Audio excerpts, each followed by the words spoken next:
I'm really good at spelling. We have to do it. Ready, Peg? Well, I will. I left us.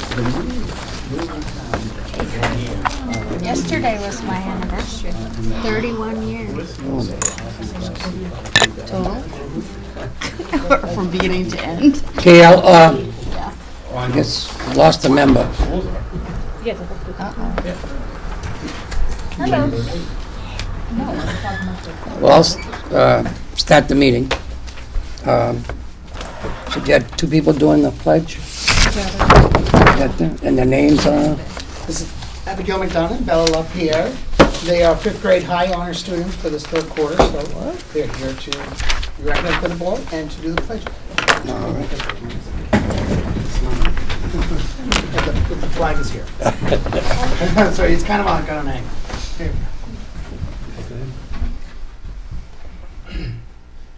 Allegiance to the flag of the United States of America and to the republic for which it stands, one nation, under God, indivisible, with liberty and justice for all.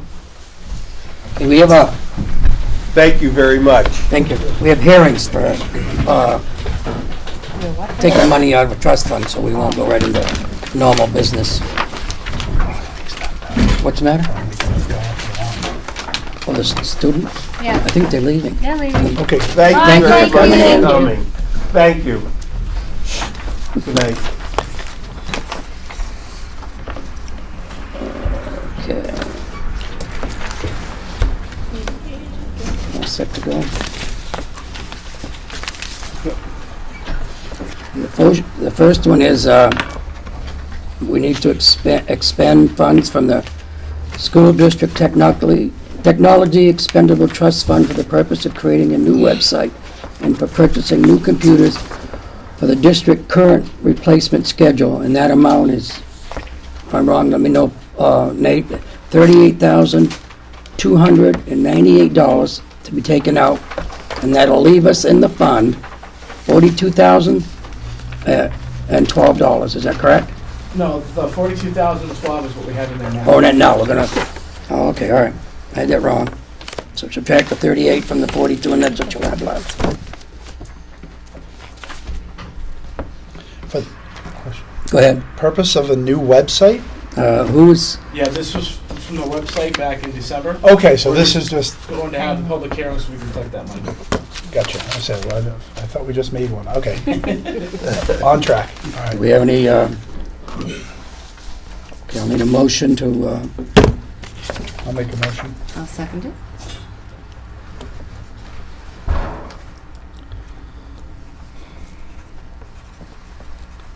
do we have any more discussion? All those in favor? Aye. Aye. Aye. Okay, so we've taken the money out, and let me just get that figure for you, if we put it in the record, what's left. Do you have that figure, what's left, Nate, by any chance? 6K? What's the total, what's the exact amount? Oh, I'm sorry. I don't know, there were some pennies in there. Yeah, there was.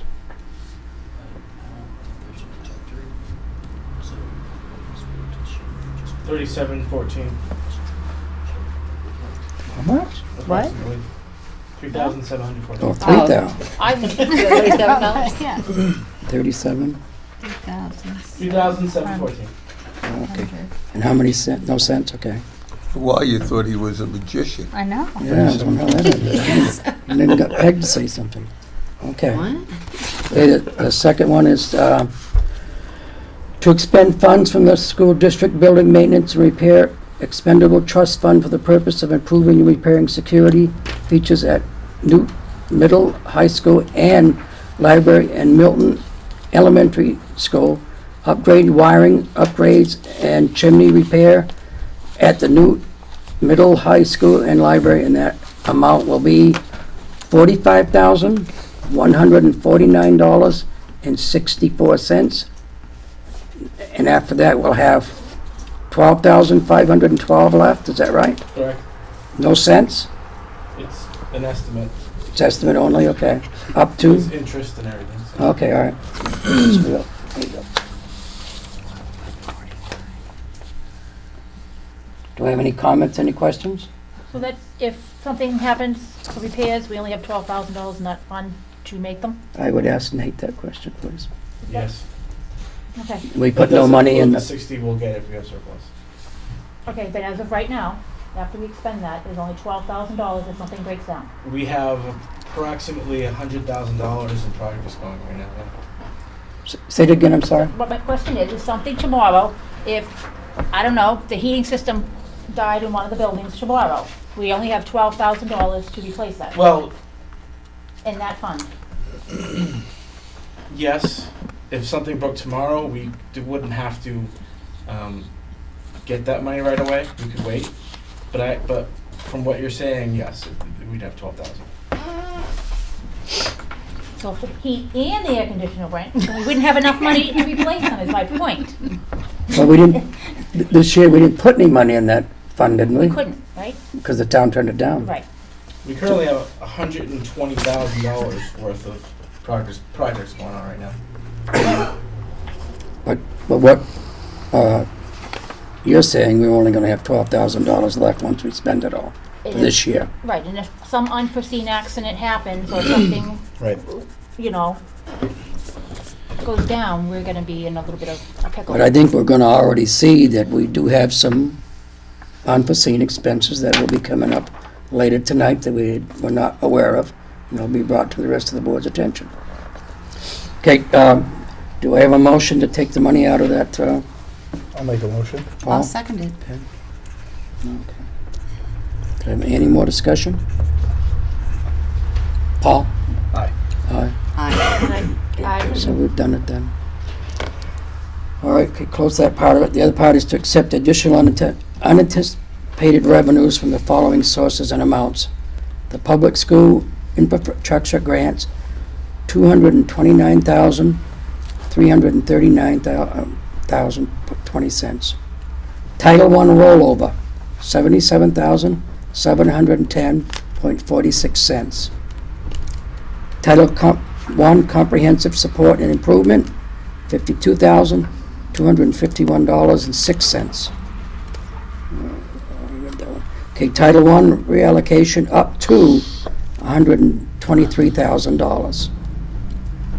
Title II I can't say it. Reallocation up to, my false teeth, sorry, $32,100. All right. New Hampshire Master Gardening, $316. Okay. Do we want to accept this money, everybody? Hold on, Mr. Chairman. I got some questions on this. Yeah, go ahead. Okay, I'm gonna do it in front. I know you don't have to turn around. Okay. Are we taking, what year is this going to be? Fiscal 19 or 18? Fiscal 20. I think you're directing that to Nate, are you? Well, anybody, I guess. I guess that'll be Nate's question. Okay, what I've done is I've gone through this paper, and this, I'm looking at the infrastructure. There's nobody left in it except for the gardening, and it's fiscal 19. I guess my question is this unanticipated going on to next year's? It's both. It's both. It started this year, but it won't expire until, it actually won't expire until December of 2020. Okay, so So it'll carry over. what, okay, I see nothing in here except for the gardening. Right, because we haven't been accepted yet. We haven't- Once they're okay. accepted, I can put it in there. Okay, so if you accept this part of this, this is gonna show up on next, is it fiscal year 2019? It's gonna show up in the new expenditure grant report? Once we have a concrete budget, yes. Okay, Because first we have to accept the funds, and then I can put the budget in, and then it'll show on the grants. okay. The other question I have, it's not broken down. Is it gonna be similar to what's on this paper here? Contracted services, supplies, new equipment? Yes, Is it gonna be all broken down? it'll be like it is now. Okay. The other one I have is the Title I rollover. I was looking in here, and most of them have already expired. We get Title I and Title II rollover every year. Okay, I guess when I was at the grant board, whatever it is, I was on that meeting. Committee, yep. My understanding was when the grant is done, the money has to go back into, because we can't keep it, you have to send it back to the That's federal what this government. is. Then it's pooled and then it's a rollover as well. Okay, so, now I'm getting to understand this a little bit better. Yep. So this is the second part of that. Okay. I'm only going over it because I went through all of this and I couldn't find anything to match. The Yeah. Title I Comprehensive Support and Improvement, I was looking for that too and I did not see it. So, Yep, it hasn't officially been approved, so I wouldn't have it on that. so on that all report. this is depending on that, so this is gonna Yep. change here then. Yep.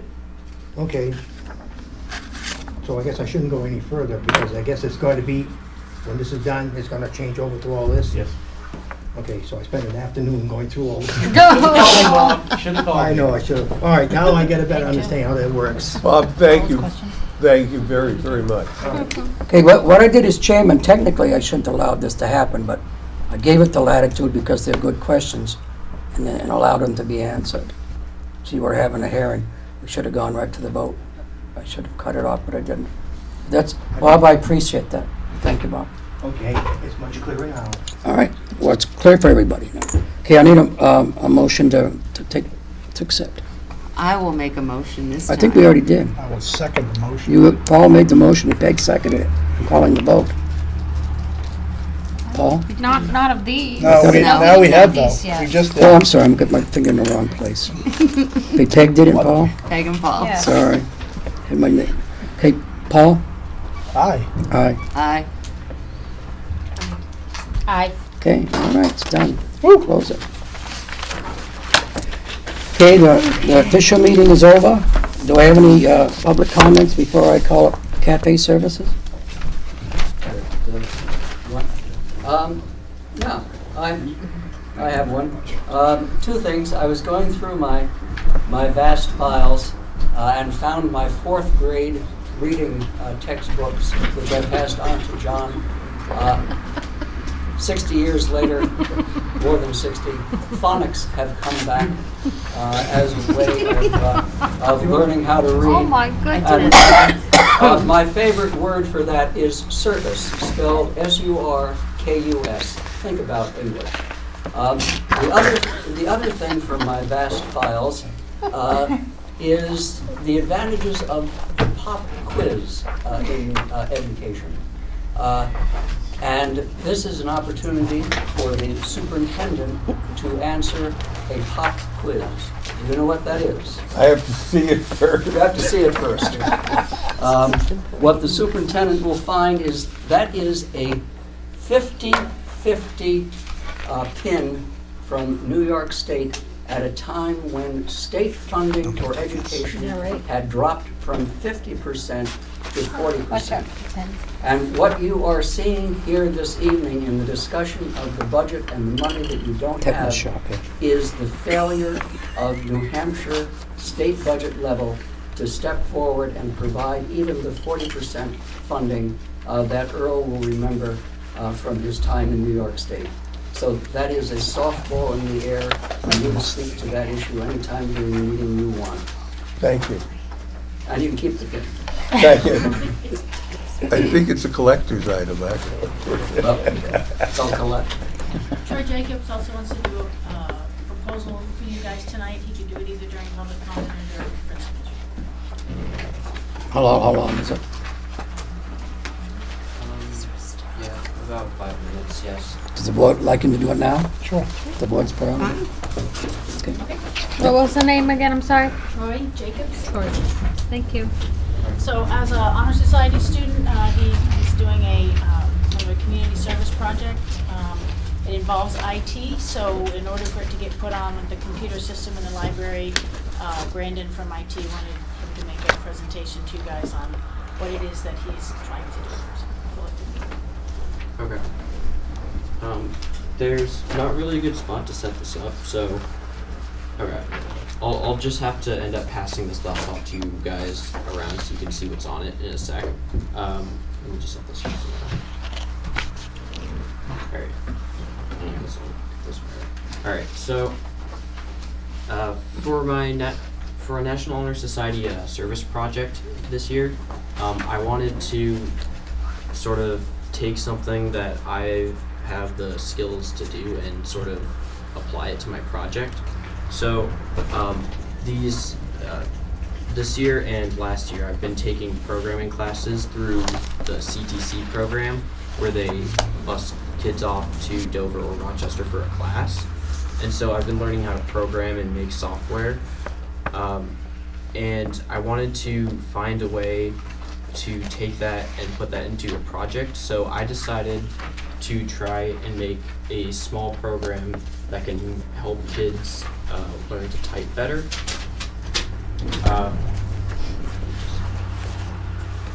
So the idea, normally, typically typing programs run a very similar formula. Mine's like really simple, but what they do is they usually just test people by showing words and having you type in and learn the key positions as you by typing in words. My whole idea was that it would, for my program, it shows the keyboard on the screen, and then there's a character that you control by pressing a specific key on the keyboard. And so you learn the key positions rather than typing words by manipulating the character to move them around. It's a really simple program, but let me fire it up and show you what it looks like in action.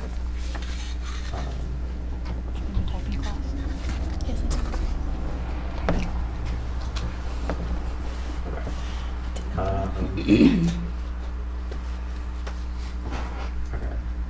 What do you think would be the best way to do this? Should I present each of you one at a time?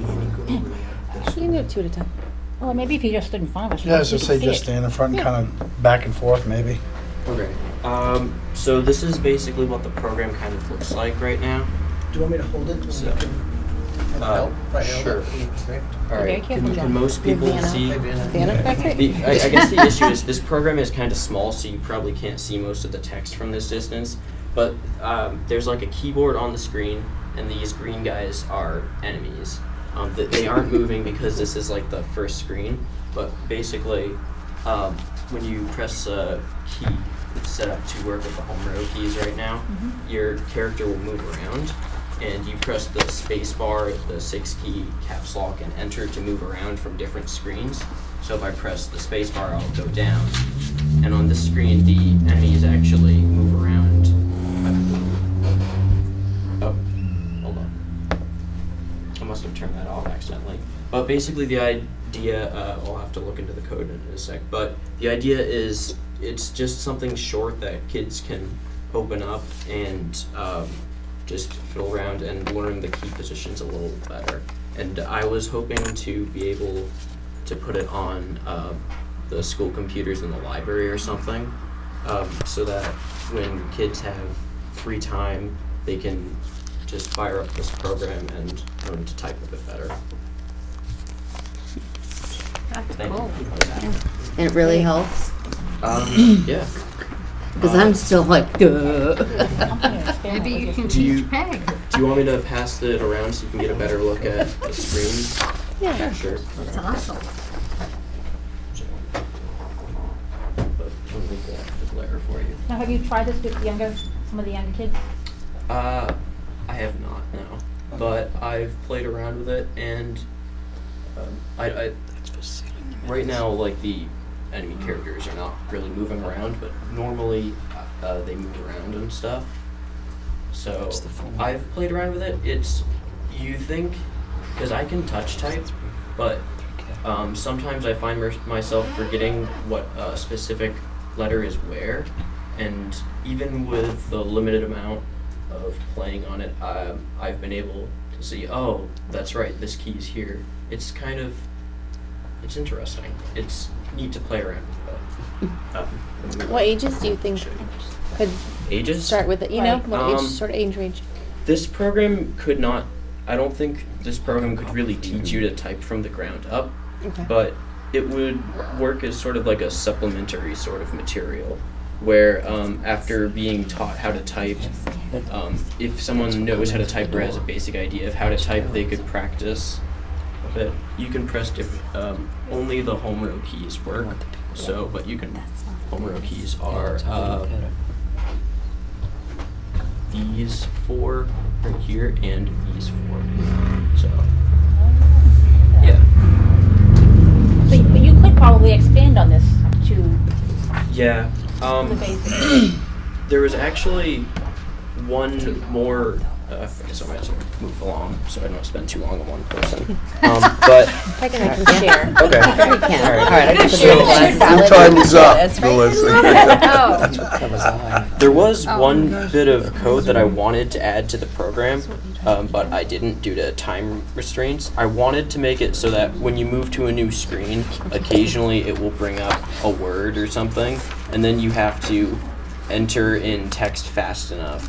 And if you do, then you get a point and you basically move on to the next level, and it unlocks more keys for you to press. So your idea of those bad guys, Yeah, so that's like a game that sort of, yeah. you're trying to learn. It doesn't play sounds or anything, so it's meant to not be obnoxious or obtrusive or anything like that. But yeah, that's basically the idea. I think it's very So impressive. what Brandon would like to do first is that we put it on one computer that's isolated from the server, just to make sure everything works. And then if you guys Thank are you. okay with that, he would put it on all the school computers in the library, but that would be then connected to our server. So that's it's why- set up so the home row keys work, and you can press the space bar 6 caps lock and enter to different screens. You try to get the green guys. Oh, that's you. Oh. But he has green guys in there. He's got it. Yeah. Cool, yep. So we can, I must have I was playing with the code before I brought it here, so I probably Well, I saw the accidentally turned little. off I the saw enemy the little movement. green guys when you had it up yeah, when you there. first started. Yeah, I think I just killed them all. I'm sorry. Yeah. Oh, there they are. There you go. You can move to different that's- screens yeah. because you see how there's arrows connected to caps lock, space 6, and enter. Those are the keys that Oh, you yeah. use to sort of What? move around, Yeah. basically. So we want, the next thing would be to put this on one of the computers, like in the library? Yeah. So first you put it on one that's isolated from the server. So the home row keys are set up to work. So JKL and then colon and then ASDF work for movement. You have to, were you good with that? Come over when you Have them put it in the school? So you Yes, said they do. isolated in the Okay. It'll be library. The enjoyable. library, it would all be in the Yeah. library. Okay. Library. Yeah. I have no problem. Nice. So, yeah. Yeah. Yeah, I believe I accidentally turned off the piece of code that makes the characters move. So normally they move and they fire arrows at you, so you have to do that. So, Like that. but yeah, I My kids I would must like have that. turned it off. Yeah. So, now, do you want a motion from us, Jan, to do this, or? Please. We're gonna need a motion, please. Make a motion that Mr. Jacobs be allowed to put that on one computer in the library, isolated from the network, to try it out. I'll second that. Okay. Do we have any more discussion? So when will we be operating and up and operating? So basically, you're the fall guy if anything happens to the server. It's a Don't little worry. bit of pressure, Don't worry. It'll work Starting fine. now on but that's very impressive. All right, thank you. Any more? When will you be up and running? How long? I mean, we could get this build immediately on. Why don't All it takes to get one of these, the program onto a computer is you just need to build it, which means it compiles all the code that makes up the program into an executable file, and then you just put it on the computer. Of course, right. So Brandon will give It you. works the very sign. well. Yes, those People execute. what? Will Brandon give you a computer to do this on? Brandon, and that would work. Okay, all right. All right. All right. We all set? Yep. You need- Aye. All right. Aye. Aye. Aye. You got the, There okay, you go. thank you Great very job. much. Thank you. Thank you. Thank you for hearing me. Excellent. Okay, did I have any more public comments before cafe services? I just want to point out that the agenda for tonight's school board meeting, I don't know who puts them on the website, but they've moved where they're putting them. Typically, it's on the school board site, and when you go click on school board, the last one listed was April. So you had to go through and go back to the district calendar and click on the date to be able to find the agenda. So if we're going to move where we're putting stuff, maybe inform the public, could I go on regularly to see what the agendas are? I thought we had a new website. Yeah. Go ahead. I spoke to Kathy about that. She As far as I know, she didn't move it. She just forgot to put it on. Oh, perfect. But it should be there now. All right. Maybe this way. Sweet. I didn't forget you. All right, I appreciate that. All set? Cafe services? Thank you very much. Thank you. Yes, behind the podium, in front of the podium, doesn't matter? Doesn't matter with us. Come on. Hi, I'm Chris Farrow. I'm the Director of Business Development for Fresh Pigs Cafe, the division of cafe services that provides food service to schools. I know I've met many, if not all of you. I think you know Chris Barnes, who's your food service director. Thank you for giving us a little bit of time tonight, and Chris is just going to give you a quick update on some of the things that he's done with the program this year, and then I will take any questions you might have. All right, yeah. So this year, a lot of big things happening between Newt and MES. One of the biggest thing at MES is that we introduced lunch boxes, which are like Lunchables, but a reimbursable meal for the kid. And to have. made with fresh food. Made with fresh food, yes, yes, not processed food. Fresh food, fresh fruits and vegetables put in each one. It's great, it's a hit. I mean, on some days I sell like 40 of them, and it's crazy. But it's a big hit, and we because of that, because we were selling so many, we were going through like these, disposable ones, and we were just, paper costs crazy. So we ended up going to a reusable one because, I mean, better for the environment. And the kids love them, and teachers love them. You see, they all talk about how great an idea, and the kids are on board. I don't think I've seen one in the trash since we started. It's been a pretty sweet thing, and the kids are all about it. So that's a big thing at MES. Another thing is at the Newt, I've been working with the students. I guess I ran a survey during advisory to find out what they want for breakfast, because we weren't doing very good breakfast sales when I first started here about a year, a little more ago. We'd maybe hit 20, 25. And right now we're hitting about 40, 45, sometimes 50, depending. And that has a lot to do with introduction of pancakes, which are like whole grain pancakes that are under regulations. Great meal, kids love them. Another big thing is every Friday we have an omelet station, and like I make the omelets fresh for the kids there, and it's awesome. They love it. Teachers are coming, students. I mean, I think the biggest amount I've done so far is 20, which is like half the breakfast. It's a little crazy, I'm not gonna lie. But it's a lot of fun, and like I said, the kids love it, and they get, I see me flipping it, and they get all excited. And pasta bars on Wednesday has been a big hit, because before it would be like, we would just do, meat sauce and pasta, or like a baked ziti. But now the kids have a choice between Alfredo sauce, chicken, meatballs, meat sauce if they want. It's just a lot more choice for them, instead of being like, oh, it's just baked ziti today, I'm gonna have a chicken sandwich. And it's been pretty great. I've seen a little bit of uptick in sales because of that. And like I said, student staff love it.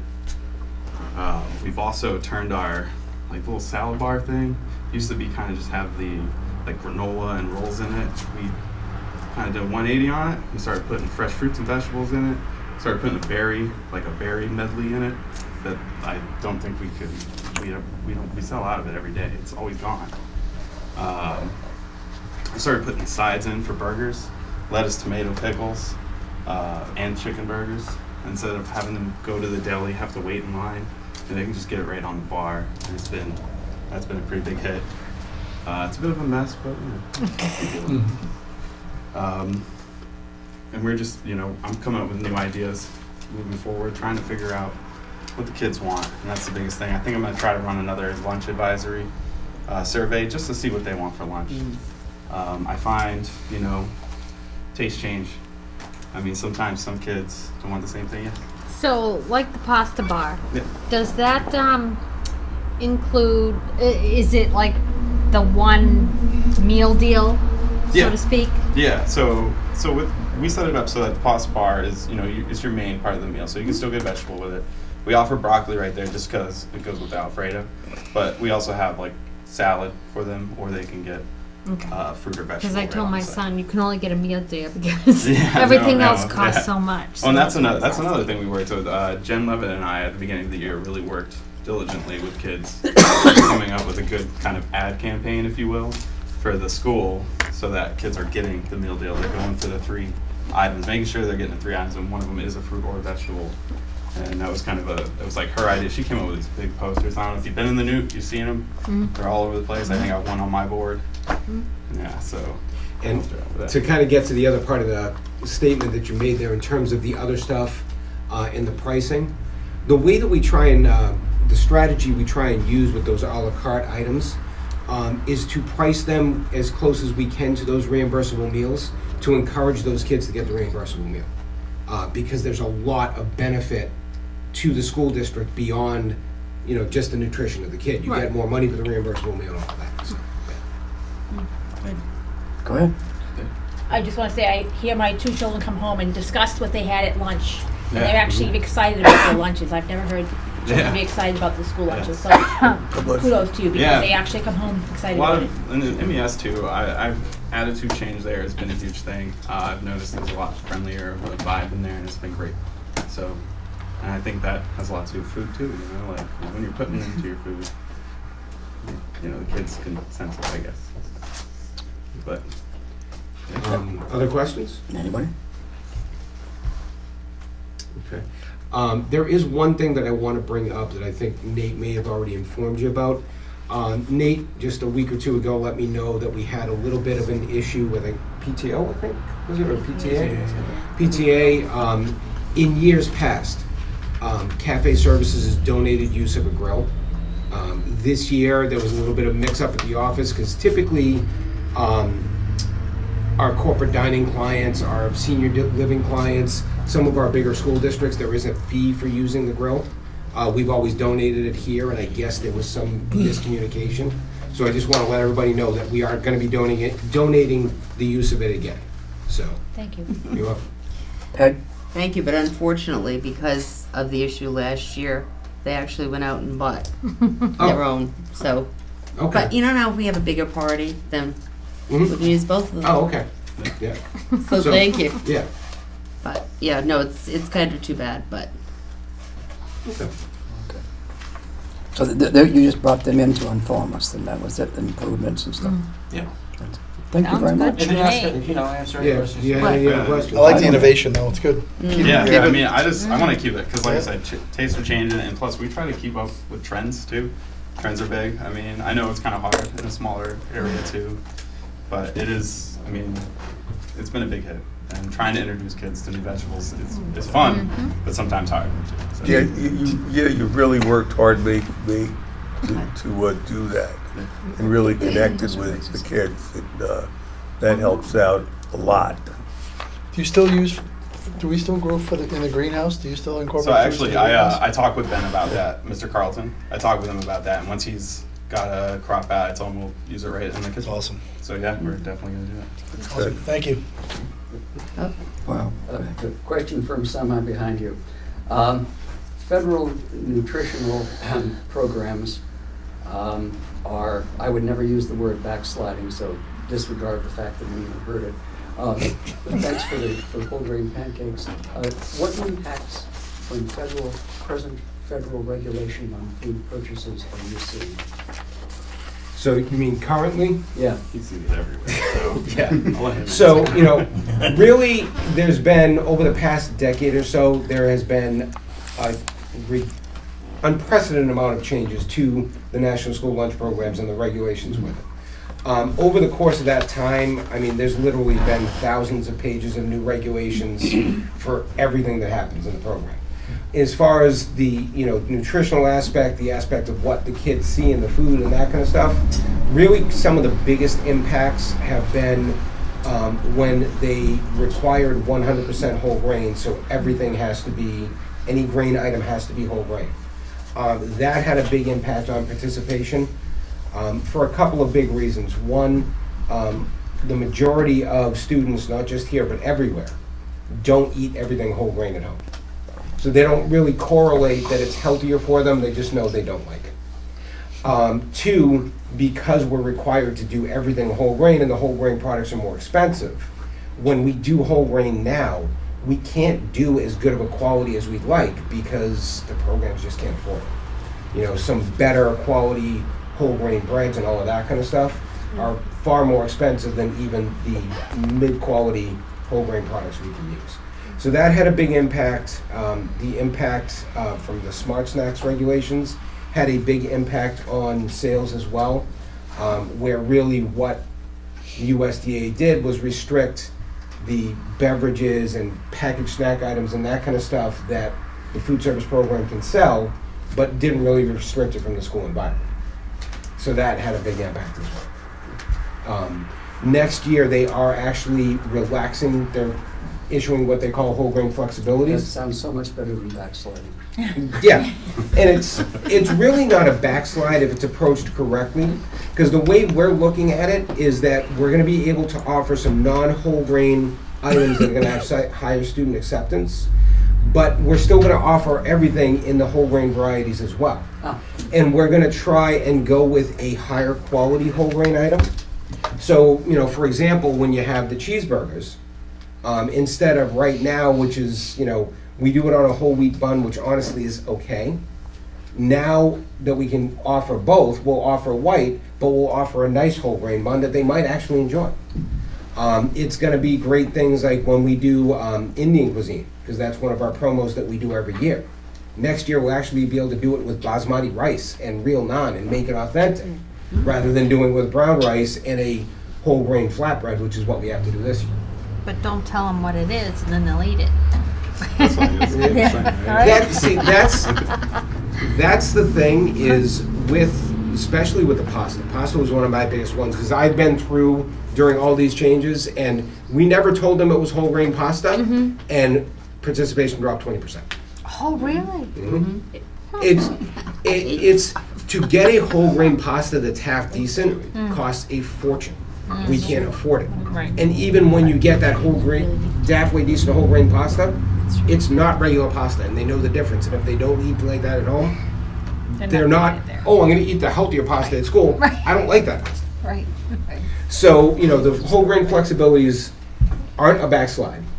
They're really an opportunity for us to do different things and get kids in. Because with the pasta bar, we'll offer wheat, we'll go with white, most of them are going to take white. On that sidebar that he was talking about where we have all those sides, you can make some really nice pasta salads with a whole grain pasta that they will actually like. So they can have the pasta bar with whole white pasta and like it, and have the whole pasta salad on the pasta bar and like that, and know they're like eating whole grain and say, hey, this isn't bad. That's really what we see as the opportunity with the whole grain flexibilities. You're welcome. Jan? Just as a comment, we had visitors from the state last month, and I brought them in that morning to get coffee. And they walked in, and they're like, this is the cafeteria? And I said, yes. And they said they've been all over the state. This is the first school we've been in that didn't smell like cafeteria food. They said it actually smelled like Panera Bread. And lunch, actually, that day happened to be the pasta bar, and they got different choices, and they loved it. They said it's the best meal they had across the state.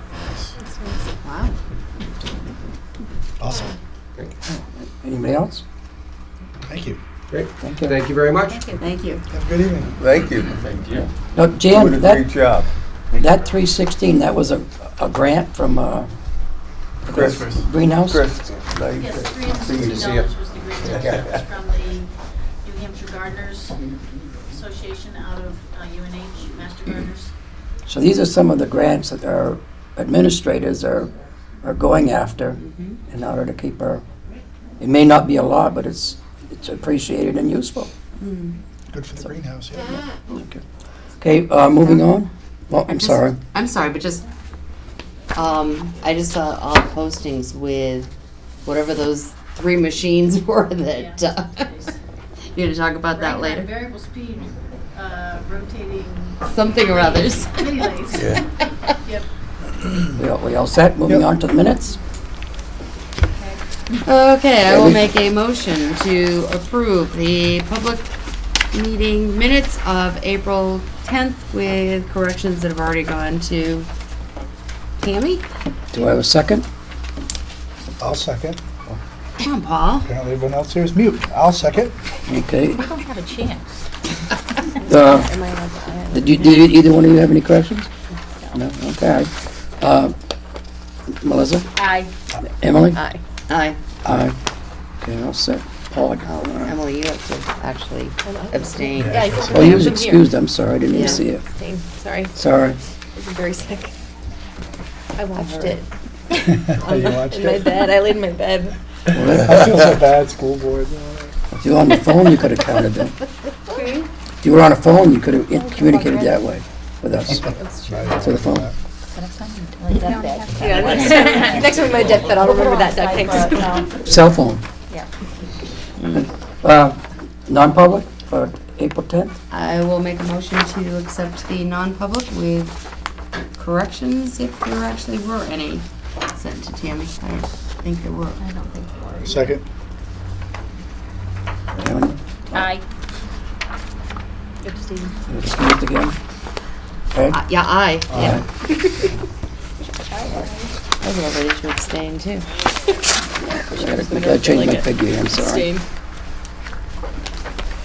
Okay, moving on. Earl, you're up. Okay, we'll do it next time, but in trying to plan some things, one of the things at MES for the classroom, we came upon the fact that everyone had looked at this calendar ad infinitum and looked at professional days and everything, but we didn't match up to the area school districts.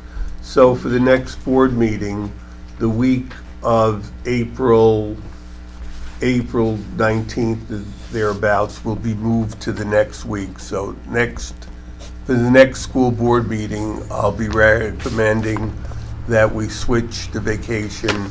I have the Wakefield and I have the Dover and Rochester and so forth.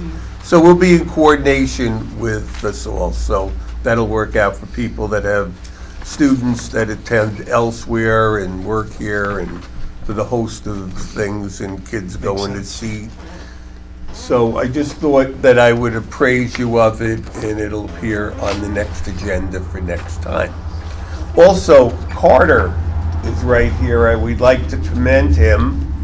We met about 2 weeks ago. It was Bob, Peg Hurd, Doug Shute, and myself, and he has stepped forth, and we're very grateful that you have done a way to develop the scoreboard, because that's what he does, and his firm was kind enough to allow him to do the work for the school district without fee, because it's quite a scoreboard, and the kids are playing out there, so we really First game next week? don't, it isn't the kind of thing you want to fall on somebody during that time.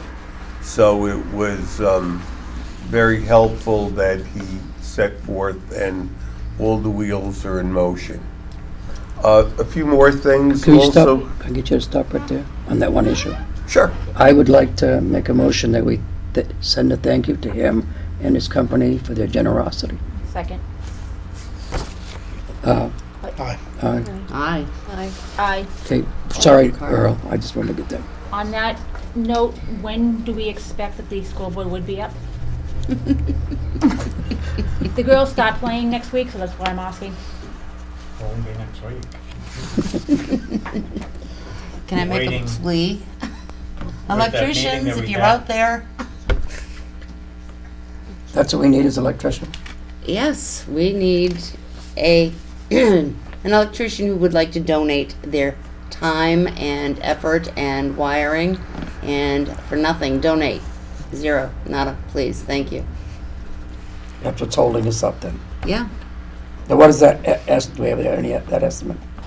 the one estimate that we got was what, No. $7,500, Bob? It was 71 or 2. Yeah, Insane. I say we hold candles behind it for that kind of money. The estimate. Light it up with oh, candles. still, So on our behalf, we would like to thank you very much, and according to Chair Shute, I guess you're going to get a correspondence as well, as will the firm that you work with. Okay, on that note too, you were kind enough to step up to help with the Friends of Newt. I don't know if he has gotten in touch with you yet.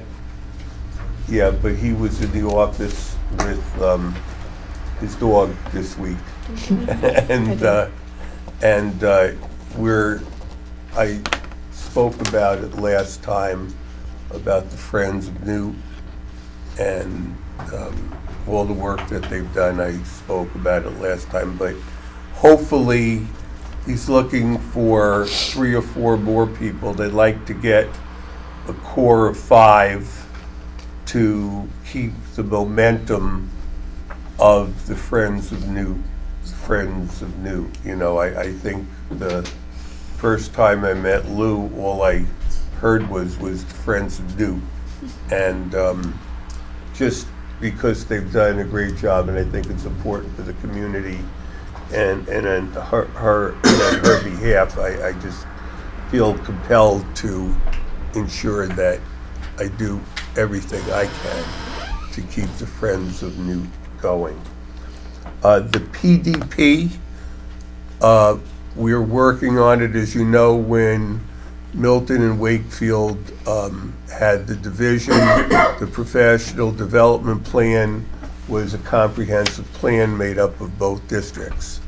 And the staff and the administration has been working very hard on it. I'd like to commend them all, and we're looking for fruition in this month. You know, we plan to meet twice more, and before the end of the year, the professional development plan will be going to the school board. But an amazing amount of work has been done, and I think it's important, and we've got great collegiality and great teamwork, and I think that there certainly is a staff voice, because I think one of the things that we heard was, in the past, apparently there was, staff didn't feel that in the last plan that they had input in what was done. So hopefully, 2 years from now, they'll feel they had input within the one that we have now. So I'd like to commend everyone on that. The baseball team, I watched them, and they will stay in the status that they're in now. A couple of parents asked me if they're going to go to a JV team for next year. They absolutely are not. The students are playing very hard. The coaches are working very hard. And within all of the programs now with 6th, 7th, and 8th grade, we're pretty strong. So hopefully the cycle is going to go forth. We can continue to get the spirit and get psyched up and keep these students in a core and have them work up through there. But the baseball team will have a varsity team for next year. So anybody listening, there's no ifs, ands, or buts about that.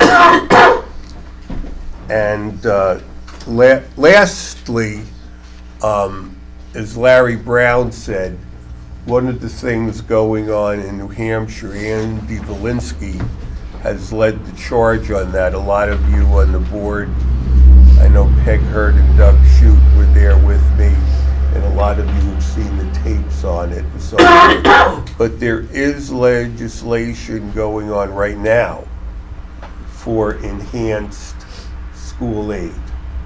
So if that reaches fruition over the next months, it would be unbelievable, because everything goes through a cyclical way. And as Larry Brown said, I lived through it. I won't go ad infinitum because we're in New Hampshire now. We're not in New York, but he is correct. And I do feel the trend, the movement, the awareness is going forth. I saw Bad Moon Rising 3 years ago, but hard to believe, but I do see a good moon rising now.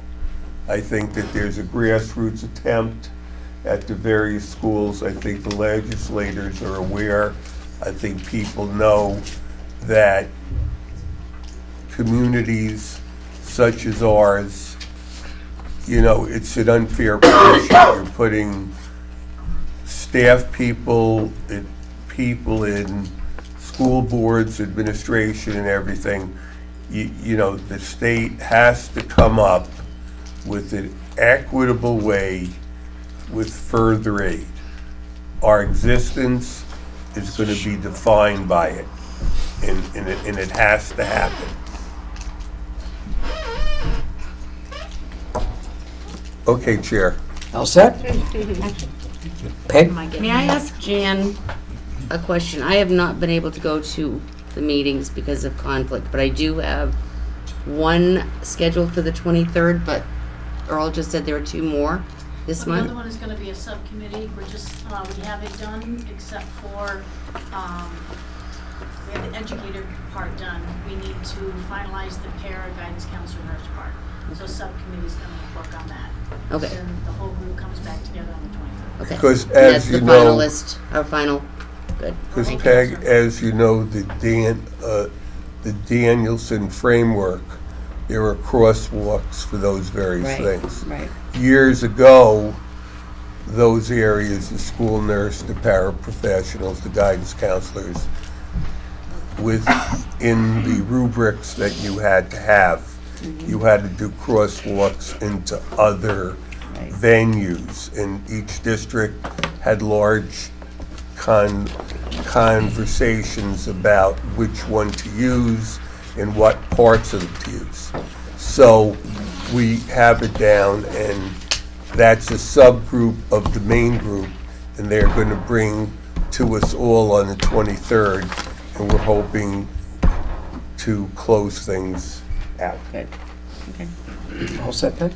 Thank you. All set, Earl? Another day. Yeah. All right. Moving on, financial reports. The monthly expense report. Would you like to share what I said to you today? Oh, boy. Can I say Yesterday? that in public? I don't think you can say that on TV. She only had one question. What? Whoa. Really? That's not calendar. Yeah. How She's asked every possible question there is. And I would like you all to know that I probably spent about 10 hours, maybe 12 hours, pulling together all of the questions that I've had over the year into one report for one particular person.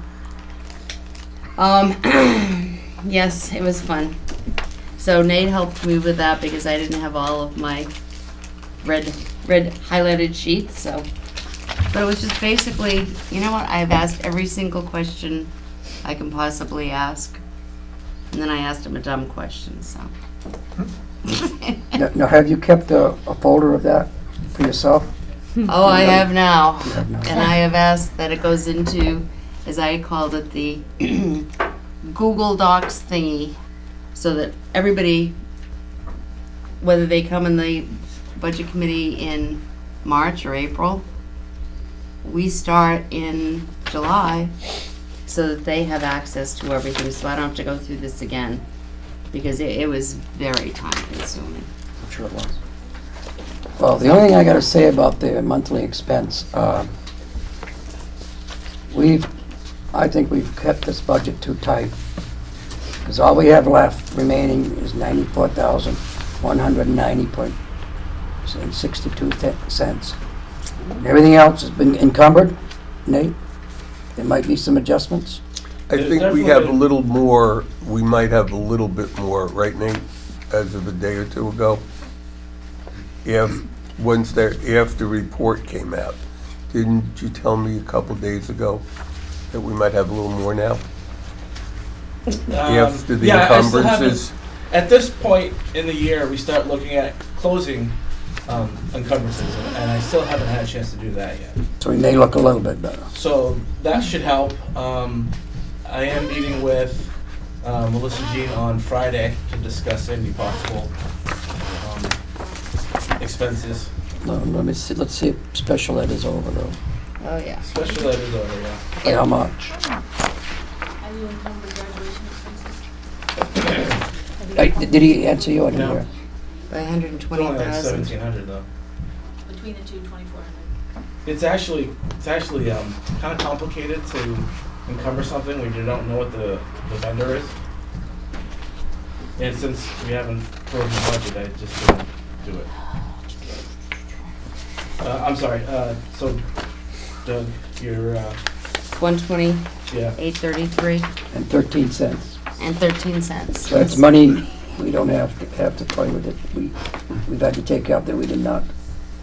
Something had to be cut in order to take care of that expense. I don't know if we're gonna have to go into our fund or not at the end of the year.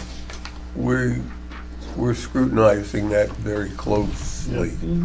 Because the board, Emily, doing what I'm talking about. We have a trust fund for special education. If we go over that line, and we put money aside, we didn't this year because the voters said no. But if we go over by a lot, we can take it out and help us with the budget, because you don't want to go into deficit. Because what happens is the new person's the one that gets removed if we go into a deficit. So should I hope for a deficit? Put your fine face there.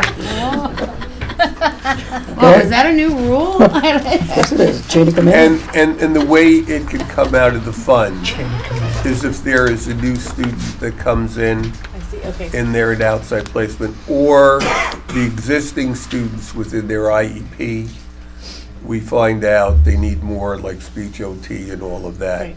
But they're unanticipated. At the time we did the budget, Right. we did not know either the student existed, or if we have an existing student that, for example, might be at MES and he or she is in the 4th grade.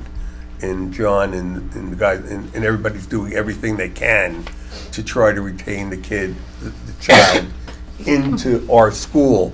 And it gets to a point where it's not in their best interest, it's the least restraint, the least restrictive environment for them, then we have to go outside placement, and that is something that comes out of the fund. Okay. So, like we talked about ad infinitum to the community, if one Crotchet Mountain placement comes, that's like 250,000.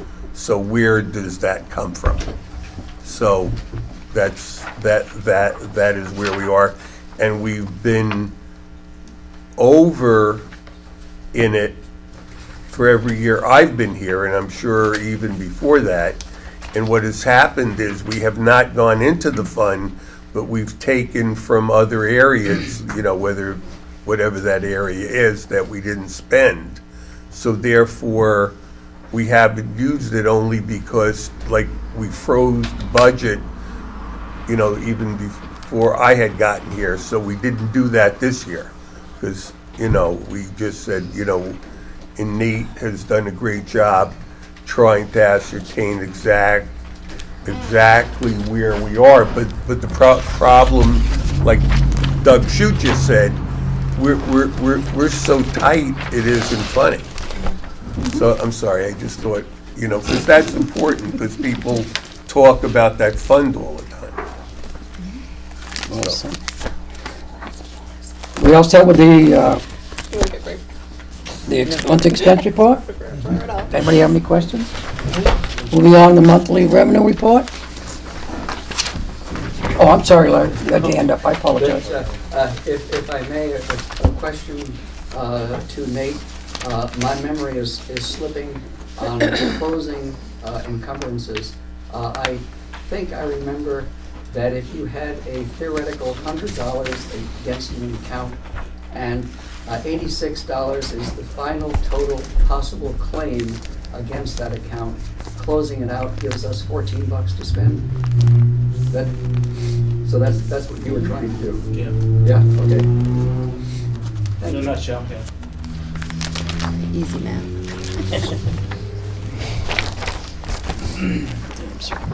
Okay, moving on. Everybody saw the revenue report? Any questions? Thank you. Yeah, you're welcome, Larry. Sorry about that. No questions? Okay, Good if it's something. going. That's why we have Okay, to- page 37, our treasurer's report. Forget Grant. Did I miss Grant? Yeah. Did I do that? Yeah. Oh, that's why you're here to help me. Monthly grant report? No questions. Oh, I think, Well, Bob had some good questions. yeah, Bob, but- yeah, Bob's got them We're all. going squared away, yep. Yeah, thanks, Bob. Good job. Okay, moving on, page 37, treasurer's report, I'll need a motion to approve. Make a And motion to approve. I will second it. Anybody have any questions? Nope. Paul? Aye. Aye, Aye. Aye. thank you. And, this is what I was looking for. Oh, it came right in front of me. So we have $209,665,20 right now in that special aid fund. Is that right? Yes. So that could be gone in a second. One person. So, and we didn't put any money in that this year. Okay, so we all set with the financial report? If I could just make a comment that I had to, I mean, I understand that we have the money and that we might have some additions and we have some payments, but at the budget committee, I was asked why we had a pending payment and why the ending balance changed, but it was not the, anyway, we get interest on the balances, so that's why the balance went from one amount to the next amount, so I am learning an awful lot from Nathan, so thank you, Nathan. Well, I think I might have read the wrong side because I didn't realize this was February. Well, there's March too. Yeah, Are you talking about the treasurer's report? no, the trust Fund fund, balance. special education fund. A little more money. I apologize, it's $210.18 and 5 cents. I apologize. I didn't realize it was on the back side. Okay, Nate, I think you're up. Good luck.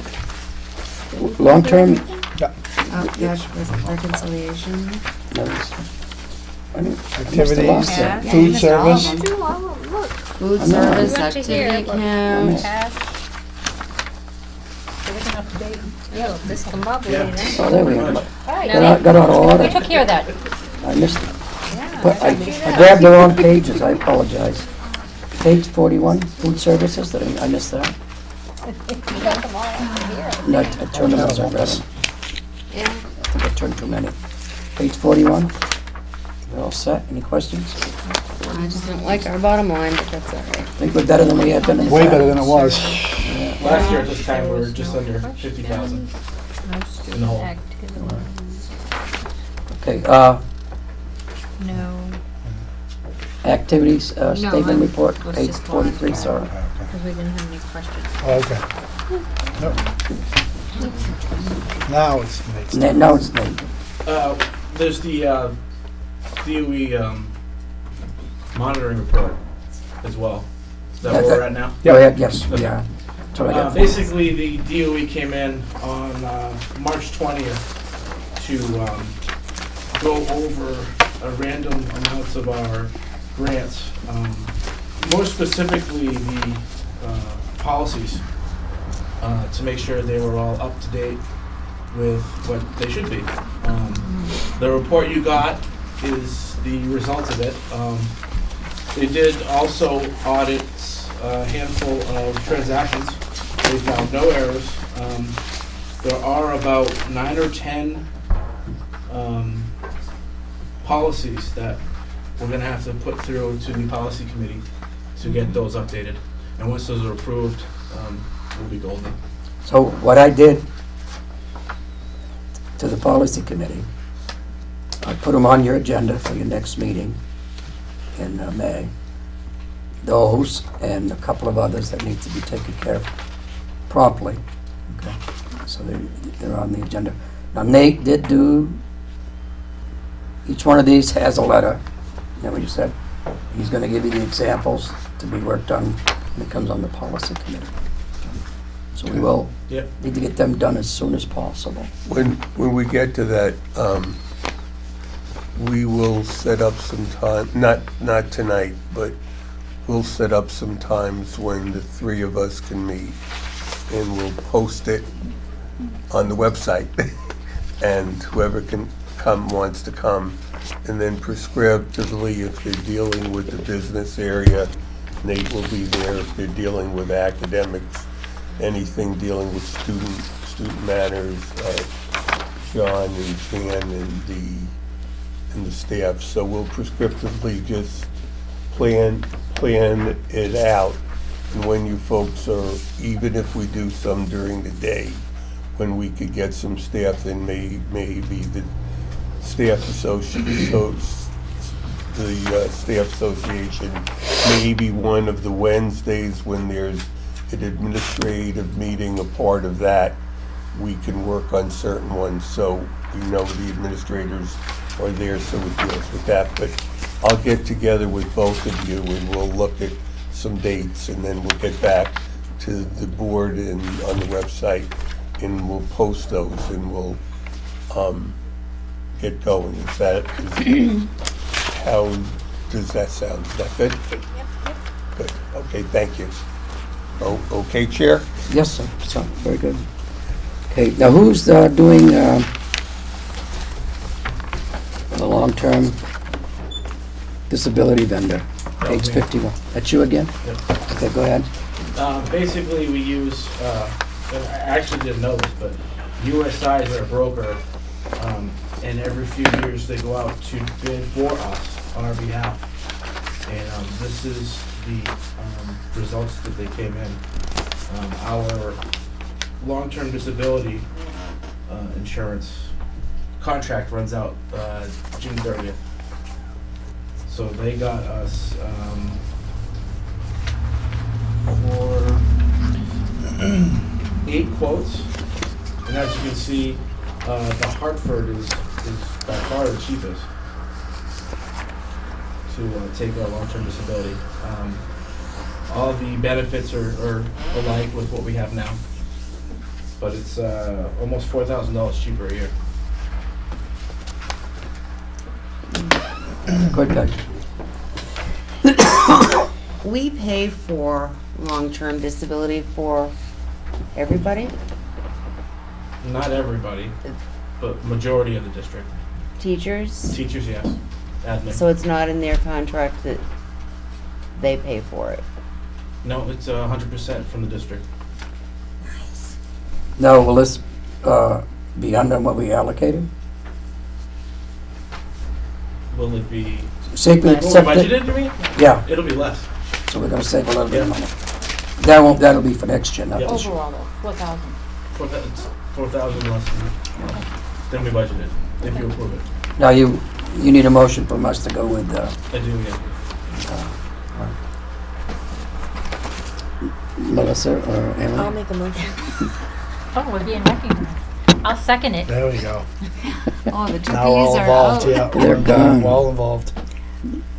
Do we have any more discussion? So we want to go with the Hartford then? Okay. Everybody okay? Yeah. Okay, Aye. Aye. Aye. so we've gone with Hartford. So you're all set, Nate, on that one? Yes, thank you.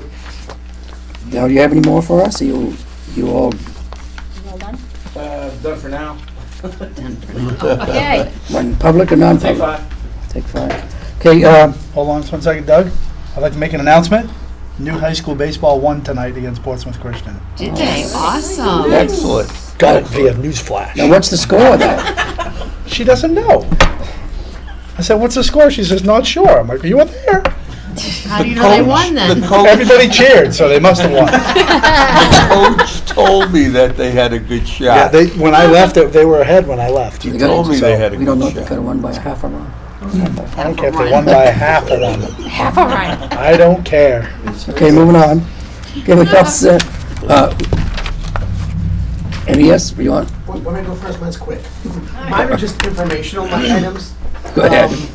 For this report, it's just, wanted you to see the letter that was sent and the report card that went out,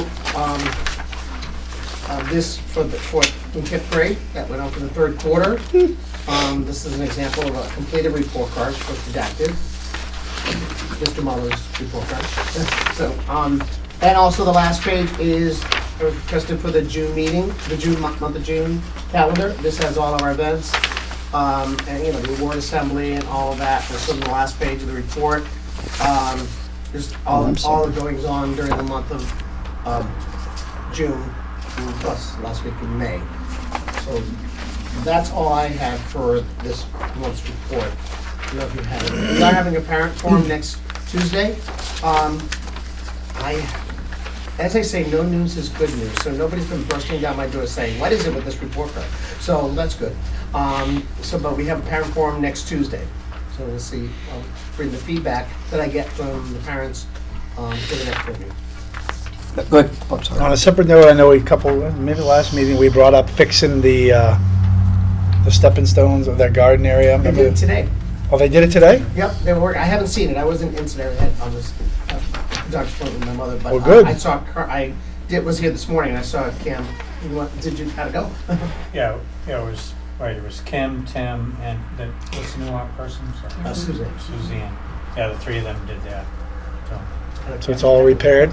Yep, so they put in a barrier, to block weed, reset all the stones, and then I had gotten 3/4 stone, 2 yards of 3/4 stone, and they spread all that. Awesome. And it's a nice circle. It's all fixed. Good. Yeah. Good. Sharp. Thank you. So, guaranteed it's gonna rain, and after it doesn't, wash the stone dust off of it, and it's nice and crisp then. Perfect. Got anything more, John? That's it. Okay. Thank you. Well, I guess, oh, sorry, Peg. Go ahead. John, were they done on the computer, whatever you guys use? Our school. Howard School. It Yeah. was? Okay, We good. printed them up. Now we're working on the K-3 report cards, and they'll go out at the end of the year. Awesome. So, yeah. And we have grades. We had a student transfer out. Andrew was very excited. She didn't have to go find the report card or find the teacher. Printed it out. It was really nice. So, and I have a book with everybody's report card in there. So it's nice. I can go through and I can look at them, and I get to see them all. And if you see, I signed every single one of them because I got to go through and see where they're at. And I don't memorize them. They can't come up to me and say, "What did I get in social studies?" But I get to see a trend of how the kids are doing in the classes. So it's really nice to have that at my fingertips. Sometimes I never saw them before, really, because the teachers were getting them all handwritten last minute and then went out from there. So. Now, did you have honors and high honors? Yep. We have 3 high honor students. You brought the two of them in. It's really gone well. The transition has gone well. The Yeah, very parents well. that I've seen have all felt good. Oh, good. So, we just had 2 girls that were high honors? High honors? Is there any? No, actually, we had 3 girls and 1 boy. One boy couldn't make it tonight. Unfortunately, we lost one of our high honor students. Family moved to another state. They moved out of state, so they just so they're not with us anymore. So and one boy couldn't make it. So we had 4 in 5th grade and then some in 4th grade. Oh. That's high honors. And then we had a group. It's in the purple pages. Email it out to you guys, but as a matter of fact, I just remembered, I did make copies so you'd have, just all the honors and high honor student, to see that we are still doing that. Oh, good. It was in the purple pages. Probably was. You did give me. And the criteria changed very slightly. Before it was just like any classes that you get, O's, like O or S, which is outstanding, we're all doing 1 through 4 now. So it's just in unified arts, not the standards, just unified arts. They had to get 3s and 4s. Thanks. Let me get that. So you all set? Cool. Yep. Now we're all set to go to Jan. Yep. Okay, Jan, you're up. First, this week is Teacher Appreciation Week. So I do want to thank the PTA. They've been great about dropping things off for our staff every day, and tomorrow they're providing us with lunch and some raffles on Friday. So thank you to them. The teachers really appreciate it. I've attached an updated New York City trip itinerary. The differences are going to the World Trade Center Observatory, and then also the Blue Man Group, and apparently their seats are in the splatter zone. Ooh. So they're pretty excited about doing that. The second thing is a request. The National Association of Secondary School Principals is having their National Principals Conference in Boston this year. We would like to pursue the administrative team going. Everyone's able to make it except for Christy has a wedding that weekend. But the rest of us are, so I've included what the cost of the registration would be. There is a $50 per person team discount if we all go. The cost of the hotel room, we would be sharing rooms, the travel and the food. So there is Title II reallocation, professional development money available for that. I just wanted to request of you that the administrative team could go down to that conference. So that would come out of a grant then? It would come out of a grant. Everybody? Anybody have a problem with second? You want a motion? Okay, my turn. I make a motion to allow them to go, money out of the grant. I'll second it. Yeah, all right. Melissa? Aye. Aye. You want a recess break before you jump to them? I know, right? Okay, all set to go. All of you have a good Well, time. that's what I'm gonna say. Did you We're gonna make it 3 days. Just what I want to know is who's Did she say? Scandals. John will be in his own room and the Yes. three ladies will share a room. John, they Yes. forgot to Did you let say you know I'm realloc-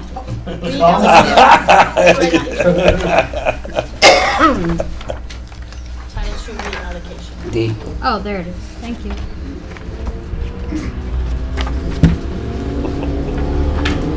Any other questions on that? Last week, the Guild of New Hampshire Woodworkers came and delivered 3 Rikon variable speed rotary, is that what the R is?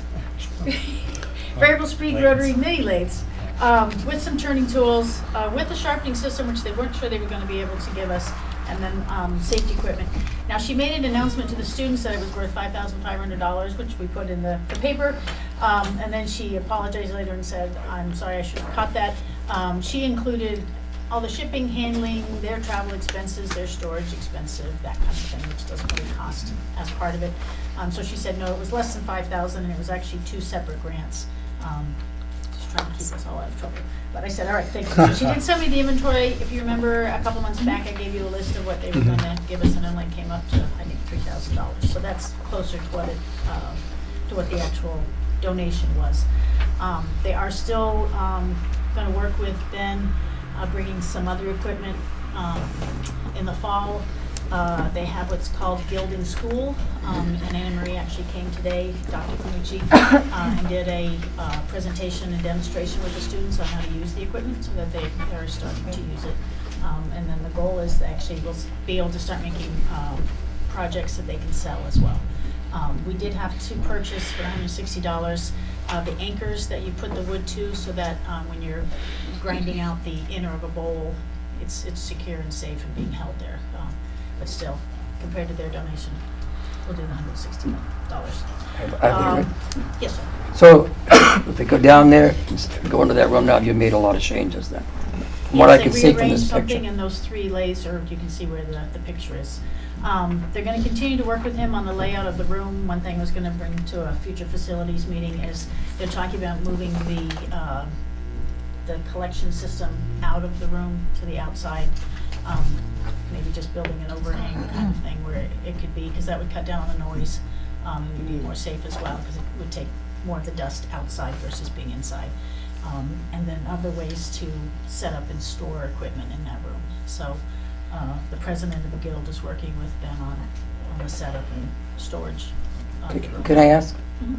who is spearheading this project? Mr. Carlton, Ben. So he's gone out and got all these, Yep, he went to a workshop with them and they talked about the grant being available, so he applied for the grant. They looked at his application and said, you know what, I think we can give you maybe more than you've asked for. And he's been working very closely with them ever since, so he was able to get the greater amount of money. And again, they've been working with him already on putting things into the classroom and into the shop. I think some of the voters need to come into the school and I mean both schools, not just one, and see what's happening positively in these schools. Yep, that's why we tried to do the press release so everybody could. Well, I mean, I read this, but I would like permission to come in and, Oh, certainly. sometime and take a walk. Yeah, I worked with Dave Foote in Rochester, Yep. and his students actually built his house.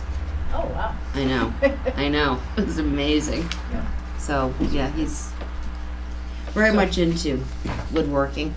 Yeah, so we're gonna try to continue our relationship with them, both with the grants and with the Gilded School work that they do. Now, you said you were gonna build a thing outside for the dust That's what we collector. would like to propose, is that we move dust collections out of it. That would require drilling holes through concrete blocks, that's what I need to work with Bob on that. They think the platform right outside, it doesn't have to be heated or anything, so they think just as long as it's enclosed from the weather, it can't get wet. That would be a. Is that something the woodshop could build, or we'd have to? It could, and Anna Maria has volunteered to donate the wood. She would donate the wood to build whatever structure we build for it, and then the shop class would build it.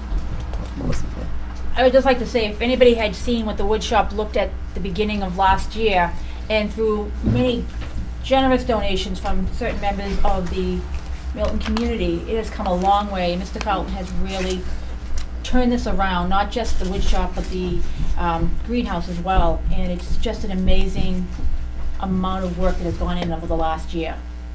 And I just would like to acknowledge that it's really come a long way with a lot of donations. Well, So thank you, everyone. I gotta ask John, can I come down and see the patio sometime? Anytime. Okay. It's outside, look at it. No. I don't want to be wandering outside. It's all right, John. Bring the grill out. You guys could have the grill out. I'm in the building, but just. You could have hamburgers and Thanks, John. Anytime you're welcome. I'm sorry, Jan, go ahead. That's right, and then the last thing is the latest newsletter, and if you go to the back page, that is our senior calendar for all the activities that we're doing. We usually have to graduate.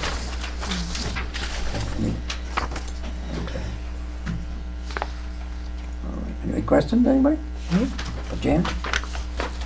You have a, Jan will be staying, she does have a meeting with us. We're gonna need to move around on non-public a little bit. I'm gonna ask the board to take her first because we have an issue we have to deal with. Okay. I just found out about today. Okay. Now, who's doing the new safe? Oh, there he goes. Okay, go ahead. I had a request from you to sell a safe that's not being used currently. Is it open or closed? What's in it? It's a mystery safe. We don't know. Right, oh yeah, it is open, and it's left open, and I've asked everybody in the building, and no one knows of accommodation for it. Not that it worked. I believe I've gone online to research it, and I believe it's an antique, what's the brand I sent you? Diebold? Yes, Diebold. Diebold. It's an antique Diebold safe. Bold? Large, heavy, cast iron, very thick walls. And the inside has been built with different shelves for things to put on, which I think could be removed. It's in very good shape. The only thing, again, we don't have a combination for it, so it just sits and takes up a lot of space. Do we have a need for a safe? No, okay. You know what, the town was looking for a safe. I wonder if they bought one already. Would they be interested in one with no combination? Sure. Again, I don't know what it could be, whether they could redo combinations. Like a time capsule, just Yeah, lock it and put it away for 50 years and then open it. Go ahead, Larry. Either the townhouse had two antique safes, and a contact to find out how those safes were opened, by which local locksmith was able to do it, and whether or not that locksmith could create a combination for yours, and whether there would be any value to the town, like for a pickup truck trade. And or at least with a combination extant sold off as a usable antique. Yeah. Well, you know, if you put your stethoscope up to your ears and That's up just to in the the movies, safe? I think. Yeah, I think That's that's a just in the popular film. movies. I've You go never try- tried it. You go try it, Peg, and let Okay. us know. Yeah. I'll get you some stethoscope. Okay. Stethoscope. And I'll go figure it out. It's already open now. We- I know, we should have just left it shut, let him mess with it. First try, yay! Maybe yellow, Who close knows it, what we might can be figure in this it? out. We have. You know, that might be a surprise. Well, it's already open. It's already open. Shelves inside. Oh, okay, yeah. I can tell you what used to be in there. Jan, Really good. do you need a motion from us to get rid of it? Yes. Make it legal? I think they're gonna be here for it, but they're not Ladies, necessarily. I have no clue. ladies, I need a motion in a second, please. To what get rid of the safe. They don't even know what they're motioning. I'll make a motion to get rid of the safe. I'll second the motion to get rid of the safe. All right, thank you, ladies. Do everything around here. Do we have any more discussion? Aye. Oh, yeah, it's a good idea. Aye. Aye. Aye. I guess- okay. Aye. All right, there you go, Jan, thank you. Are you gonna be able to physically move the safe out of the building? Me? No. Motion to We'll have to, it has No to way. go out the back door of the storage room it's in, so we have to move a bookcase away from that. There's a lot of movement going on, and he said even putting it in there, the wheels, it's so heavy. I moved it, and you need metal to protect the floor. So you have to set up your own railroad tracks, if you will, and keep moving the tracks. 2 sets, one after the other, so you don't destroy the floor. Wow. And the way you turn corners is by lifting one end of it, spinning it, and then putting the tracks under it, and then going forward You go and again. pick it So up? every corner you need to make. I know because I moved it to where it is now. Should have said that before. All by we voted. yourself? Sounds like good work. Popeye. Yeah, So we- it's tough. It's So we're all- heavy. So we're all set to get rid of that, we have no work. Okay, moving on. Business. I think I've lost New my place business. here. New business. On the schedule. Page 66. yeah. Schedule. School board meeting dates. The reason we're out of sync on July, unless you guys still want to meet the first, like we normally do, is Earl has a personal commitment. He's not able to meet that. He's being committed? No, I said commitment, not committed. Commitment, he's with his family, so that's why it's Okay. the 17th and not the 10th, and I would, now you notice we're not only meeting once in August. Yep. Okay. Then, once in November, once in December, once in February, and April because of the vacation. That's typical though, that's right. Yeah, this is all correct. Now, anytime we're gonna have to have work sessions later on anyway. So, probably end up filling these dates. So I need a motion to accept. I'll make a motion. I'll second that motion. Let's do everything together. Okay, any discussion, any questions on the schedule? Paul? Aye. Aye. Aye. Aye. Aye. So we've approved it. Subject to change, though. Hey, Doug, Yes. they won 10 to 9 in overtime. Oh, Nobody wow. 10 to 9. 10 to Wow. 9 in extra innings, yep. It's exciting. That's superb. Pretty good. See that? They, Okay. see that? We said- Are you Emily? Ready, Emily? I'm ready. You're up. Are you ready? You know what you made me do? I did a lot of homework. Did you do some homework? Oh. Watched videos, authors. Should I be glad or sad? No, it's my job. That's right. I Well, know I Paul appreciate Ian made me do it. Go ahead. He's being good. Okay, well, They love did cookies. everybody get the email that I sent? I'm learning Google Docs things now. So I'm not very good at it, so I hope that all worked. I brought a copy if anyone did not get it. And Tammy, I'm gonna give this to you. I think it might be helpful to have it on the website in case anyone that's listening wants to see. Yeah, absolutely. And I'll just hang it up and I have, Christine. anybody else I'll like take one? one. I'll take one. Hey Nate, you can put on the word. I got more. All right. We'll give some out here to Larry. Larry? Anybody? Okay. First of all, I want to say, I think everybody knows this is my kid's first year at Milton. And actually, this is the first year my kids have been out of school. I haven't been their teacher or their administrator or both. So, I want to say what a good year it's been for my kids. And I want to really commend all the teachers and staff and administration at all the schools in Milton. I think everyone's doing a phenomenal job. But I think everyone's doing a phenomenal job within the framework that we've been given. Sometimes I like to, the term I like to use is the way we do school. But I am concerned that as a school, we are not meeting some of the essential basic needs of our students, and this is one of the main reasons we are seeing them struggle academically, behaviorally, and emotionally. And then some of the measures that we create to alleviate these problems in the classroom are really just Band-Aids, and we're not addressing the foundational issues.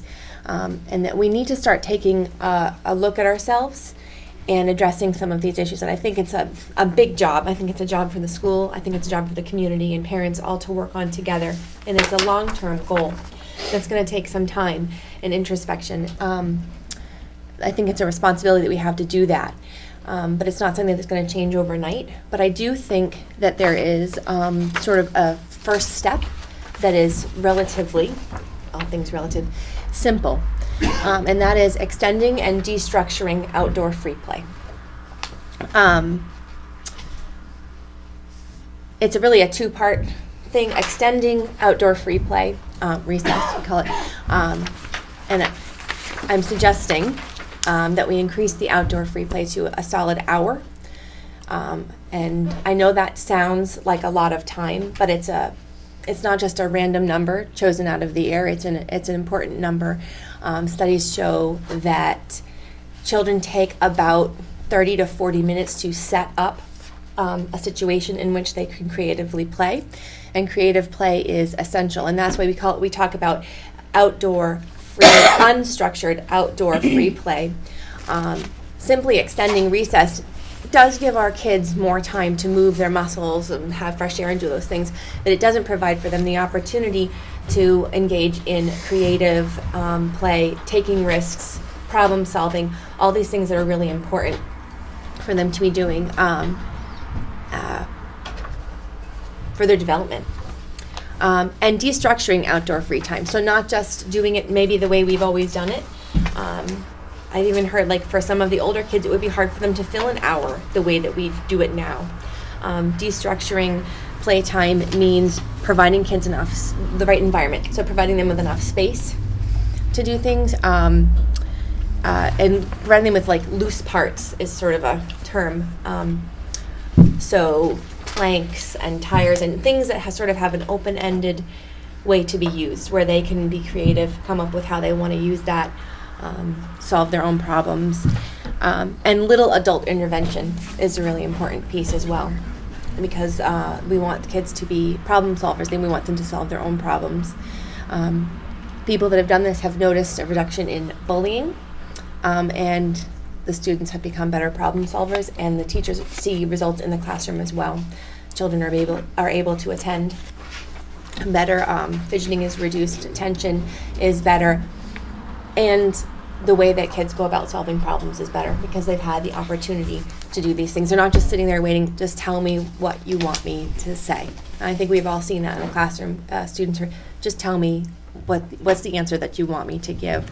And I think this is a great first step for a few reasons. One of them is it's a no-cost solution. That's our favorite kind of solution, is a no-cost solution. It also adds a minimal burden to our already overburdened teachers.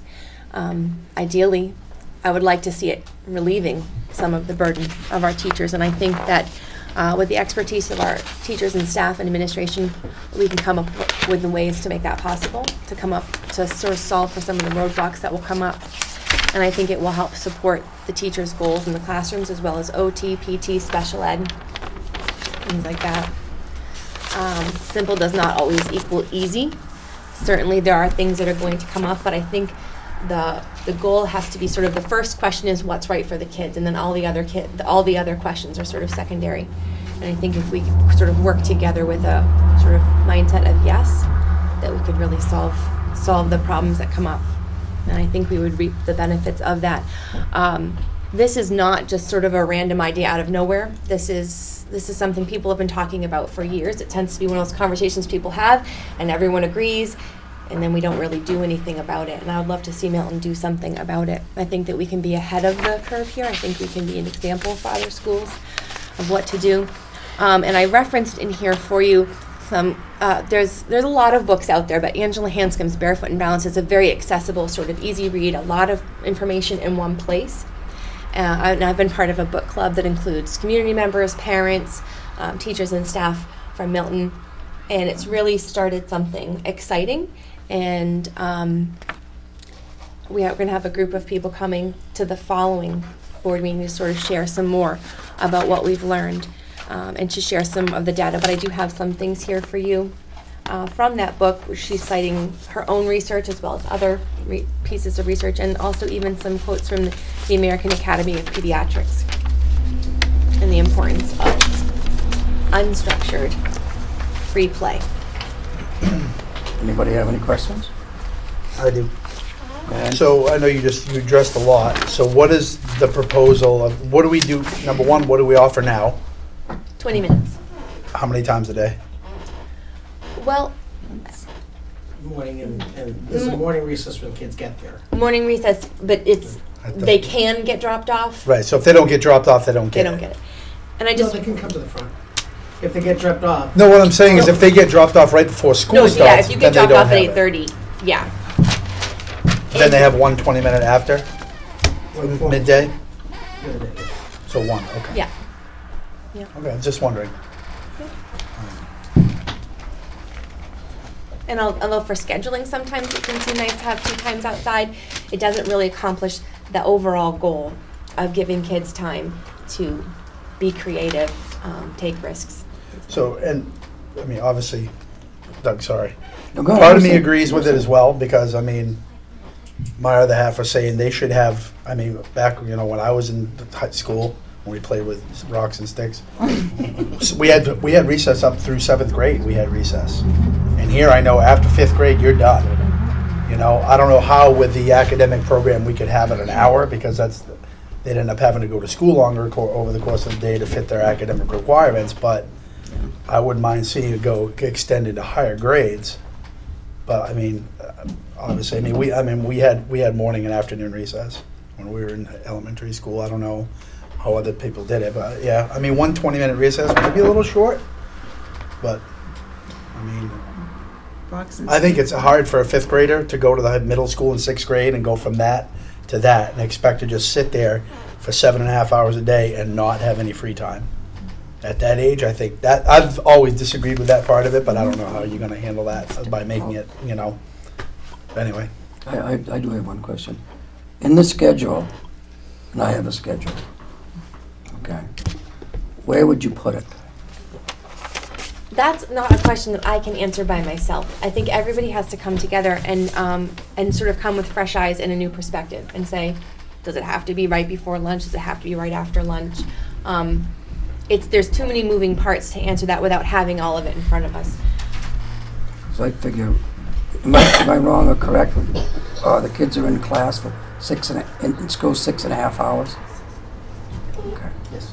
I figured they're in academics for at least 5 hours. So they're actually losing an hour and a half in the day. Well, I guess the reason I'm pointing at you, because that's where you're going to have the biggest impact, is with MES. the biggest impact, I mean, I'm just really kind of seeing this now. I'm not really ready to respond or anything. I will say that I have been involved. I did give the team some information and made myself available for questions. Christy Hypo and I have discussed it. And it's really interesting. We both are very much in favor of extended play, creativity. That's why we do the things we do with the I Love to Read Month and all the different things that we've implemented. And we have seen a big decrease, and I think we've done almost near 80% this year in increase overall in discipline issues. An increase, you said? Decrease in discipline issues. And we're starting to see some SAS scores that are looking pretty good. So I think we are making those gains. I think the problem I'm seeing, just initially looking, is it's not simple. And that's the only thing, it's not a simple fix. And the big thing is that wherever we schedule it, the state, right now, we've been going by hours. And because of the hours, like this year, we are getting out on the Friday. We could have gotten out earlier if we wanted to, maybe like a couple of days early, but we would have had to go to like Tuesday or Wednesday of the following week, based on hours. Now, the state, I'm not sure what the waiver, I haven't researched that type of waiver, I don't know what that waiver is, but when we do hours, the state allows us up to 30 minutes of recess and breaks. That's counted as instructional time. Anything over 30 minutes, we have to deduct from our day. So right now, we've been using a basis of 330 instructional minutes. So 30 minutes would have to come off of that, which means we'd probably lose about over 100 hours of instructional minutes over the course of the year. If we went to this Which means plan. we're now on days. If we went to this plan? Huh? If we went with this plan? If we went for an hour recess, adding an additional 30-minute recess, that, just a whole 1 hour recess going from 20 minutes, because they do have other breaks during the day, like a snack break or different things like that. So that adds into it. So they give us up to 30 minutes to count that as instructional time, because they want us to get the kids outside and be creative and so forth. So by taking that additional 30 minutes, I don't know where the state would give us a waiver for an additional 30 minutes of recess, which means we would now be only on days. So we would basically have to plan to go to the end of the month, end of June every year, because we took we've had, since I've been here, 1 year, 6 days, another year, 10 days. So if we have another year with 10 days next year, now that we're looking at the calendar, we would have to start before Labor Day. So we could add, because right now we only have 8 days, I believe, in the calendar, so we would have to go before Labor Day to get the 10 days, and we would have to count to go to That 30. brings up another issue. You're saying there's gonna be no cost, but it isn't, it is gonna be more no cost. Yeah, I didn't say that. I'm not, I know what you're saying, and I'm not directing it at you, but I'm putting this out there. You're telling me no cost, but which is so true. You're gonna have to go into negotiations, and you're gonna have to go longer during the year, so you're gonna have to negotiate this in the contract. Does that mean we're gonna have to pay more money? Well, unless we do get something from the state. I've done it before at a previous school. We went to a 4-day week, and we justified our reason for it, and they gave it to us. No, what school was this? Good Shepherd School, the school I used to run. Okay, is that a charter school? It was a private school. A private school? Now, have you, So we still were beholden to the hours and days. standards, you still have to the standard. Is there any public school that uses this system? The 1 hour recess, I'm not aware of one. Does anybody know? No, but that's going to be the barrier of whether or not we consider it if another school does it, because right now, the way that we've been doing everything isn't working in Milton. But you can't, I mean, this is not to, I mean, make it dramatic, but this is a major change.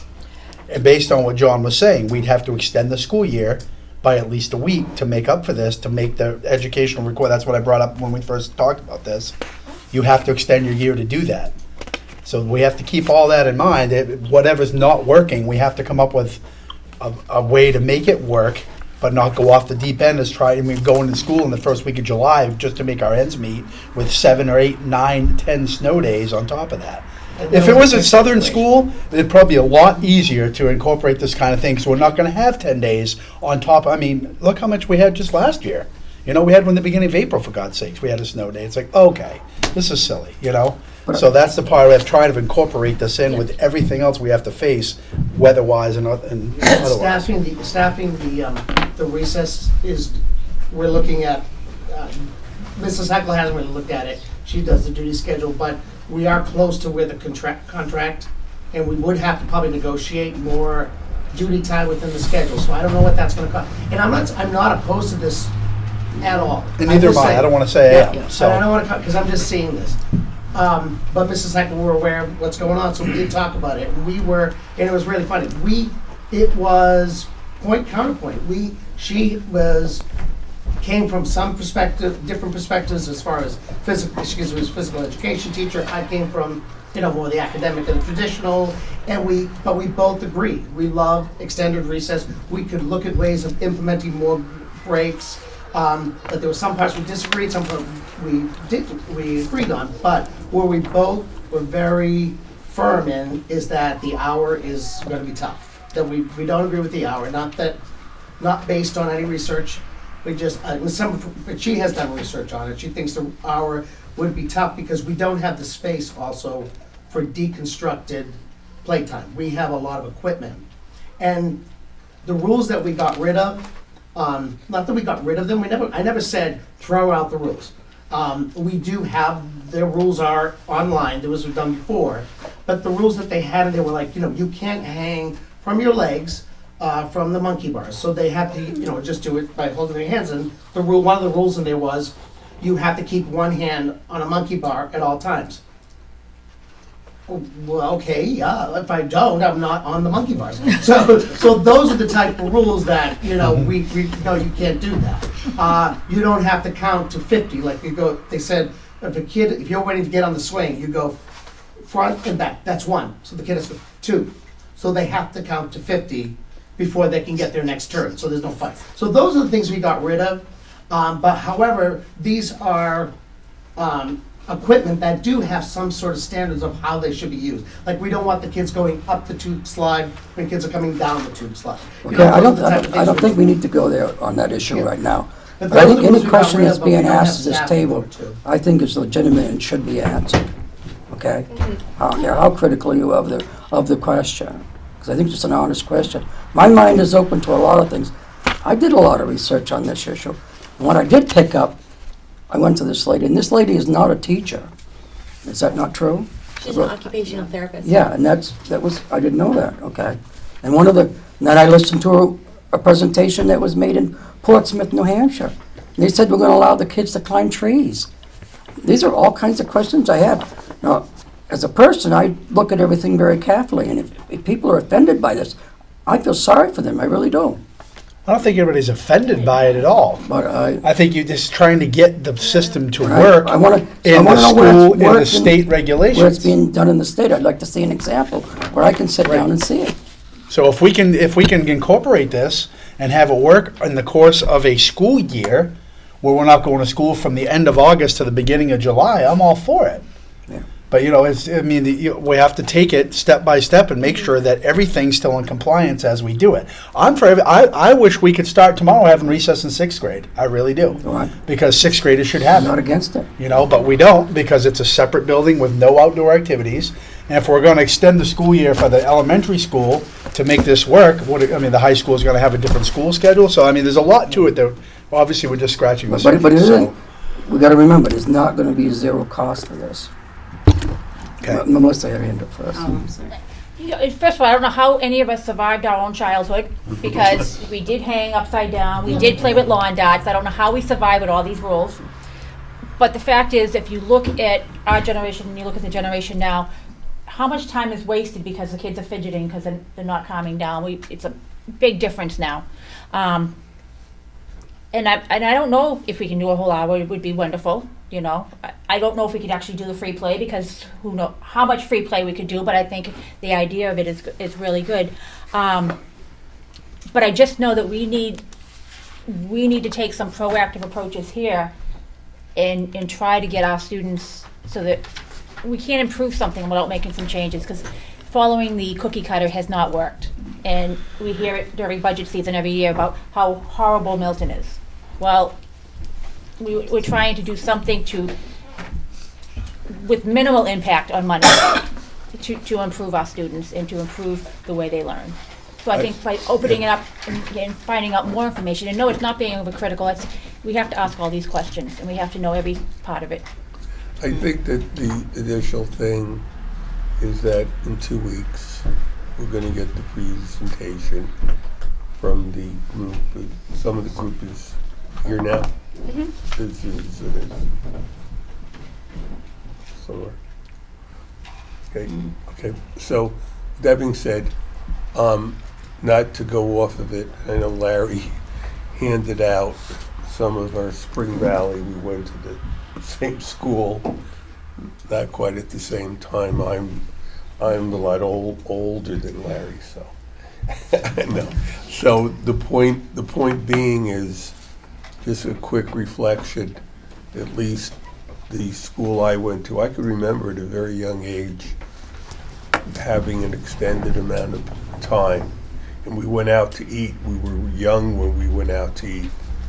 And I lived in a very tough side of town. Larry did some casework up on a place called The Hill. And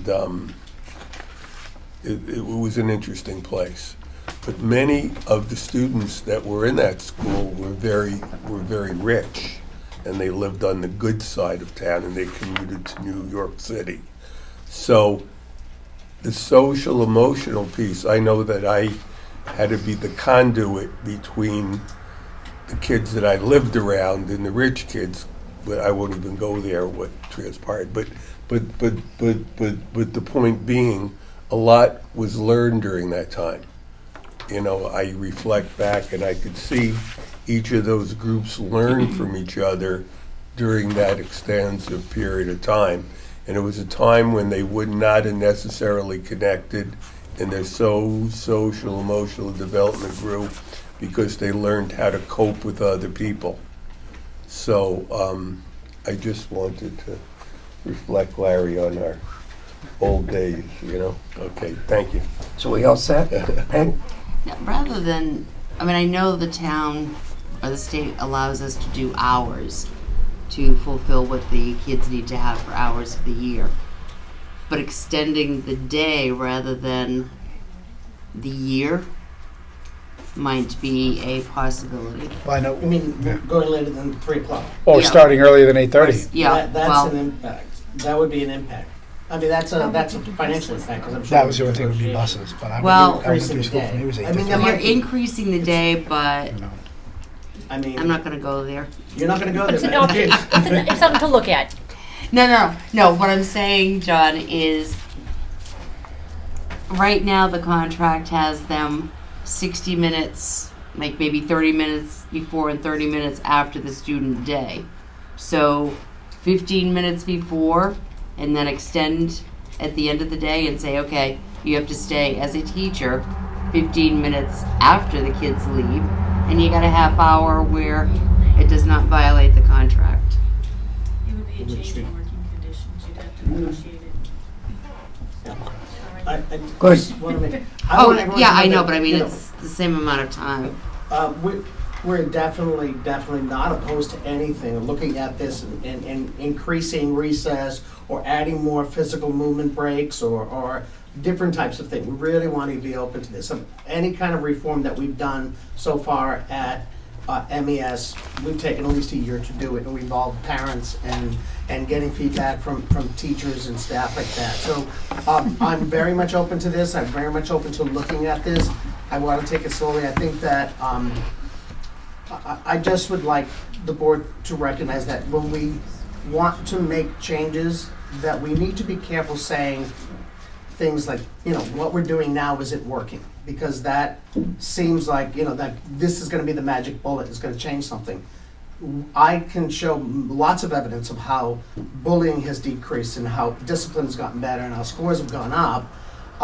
So there are a lot of things that are working, but I think that for us to put out the nothing's working so we have to do this is going to perpetuate the feeling in the community that nothing's working at Milton Elementary School or, you know, at New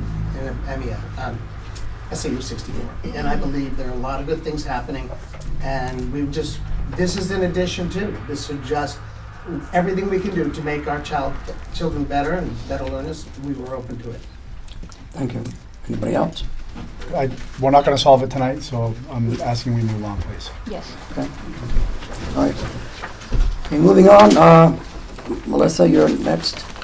The CBD oil, which is alternative parents are looking to be able to give to their children and have it administered during the school. I did look up the law, and as long as it's less than 0.03% is completely legal, which means it's made out of hemp and not out of marijuana.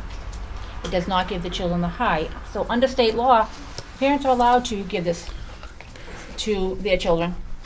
And it's the issue does come in is wherever you're gonna buy it, you know, to make sure it's under that 0.3%. You know, we've been giving children narcotics in school for quite some time. This is more of a natural product. And like I said, under the law, it is allowed. So I think our policy should reflect the fact that it be able to be distributed to the children, if that's what the parents want. So having the nurse distributed? I was just gonna ask. If the parents bring in Motrin and give them to the teacher to distribute it, she distributes that. Or if cough medicine, there's really no difference. Is this Go ahead. You had your hand up, go ahead. There is a difference because CBD is not FDA approved. It's not studied. It's not like, nothing about the impacts on children, or anyone. So, I mean, I'm not saying like parents can't make their own choices, but there is a difference between that and Motrin or Tylenol or. Under the law, there is no difference under the law because a parent has a choice to give that to their child. Just like under the law, you can choose to not vaccinate your child and still send them to school. It's a parent's choice whether or not they want that child on that medication or that resolution. And I think the distinction is, I don't think anyone's asking for the nurse to distribute CBD oil in general. I think it's right. It's very Exactly. specific. A parent provides it, says this is for this child, and then. So And it would only, it's not like a general medicine that they would give out. Peg? There was a nurses, at the New Hampshire Nurses Association, or whatever you want to call it, their group. But they came up with a statement, basically, that they really did not want their nurses to be distributing it because it's not FDA approved. It's not, nobody really knows. Okay, but we can debate the philosophy of it, but legally, a parent can make the decision to give it to the child. It does not cause them to be high. It's a choice, and we cannot, because the nurses don't agree with it. Under the law, if you wanted to put your child on amphetamine because he has ADHD, and somebody else doesn't agree with it, it has nothing to do with it. It's whether or not legally we have a right to distribute that. It is the parent who is bringing it in and just asking the nurse, at such and such a time, can you give my child his drop? The parent is allowed. That's what you're saying, not the nurse. The parent. And there's is nothing on the law that says that the school cannot do it. I don't agree. The same thing is with the Motrin. So if we take a stance. Sorry. Good. If we allow the nurse to give it, I think what we're saying is that the school is allowing it.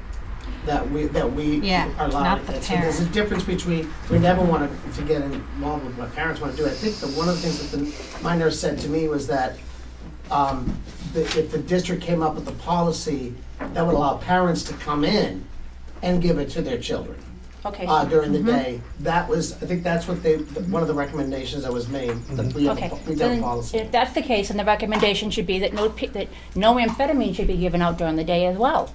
Okay. But that has a doctor's order, doesn't it? Yeah, prescriptions.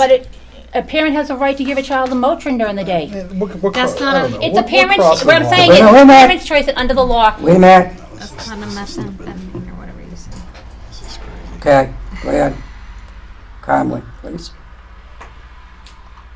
Under the law, they have a right to have it. And if you want to try to restrict the parent, make them have to come in, okay, then I think that's going to end up going backwards on anything that we have, asking the nurses to give out, the parent should have to come in and do it. This is not an illegal substance. Whether or not you agree with it, don't put your child on it.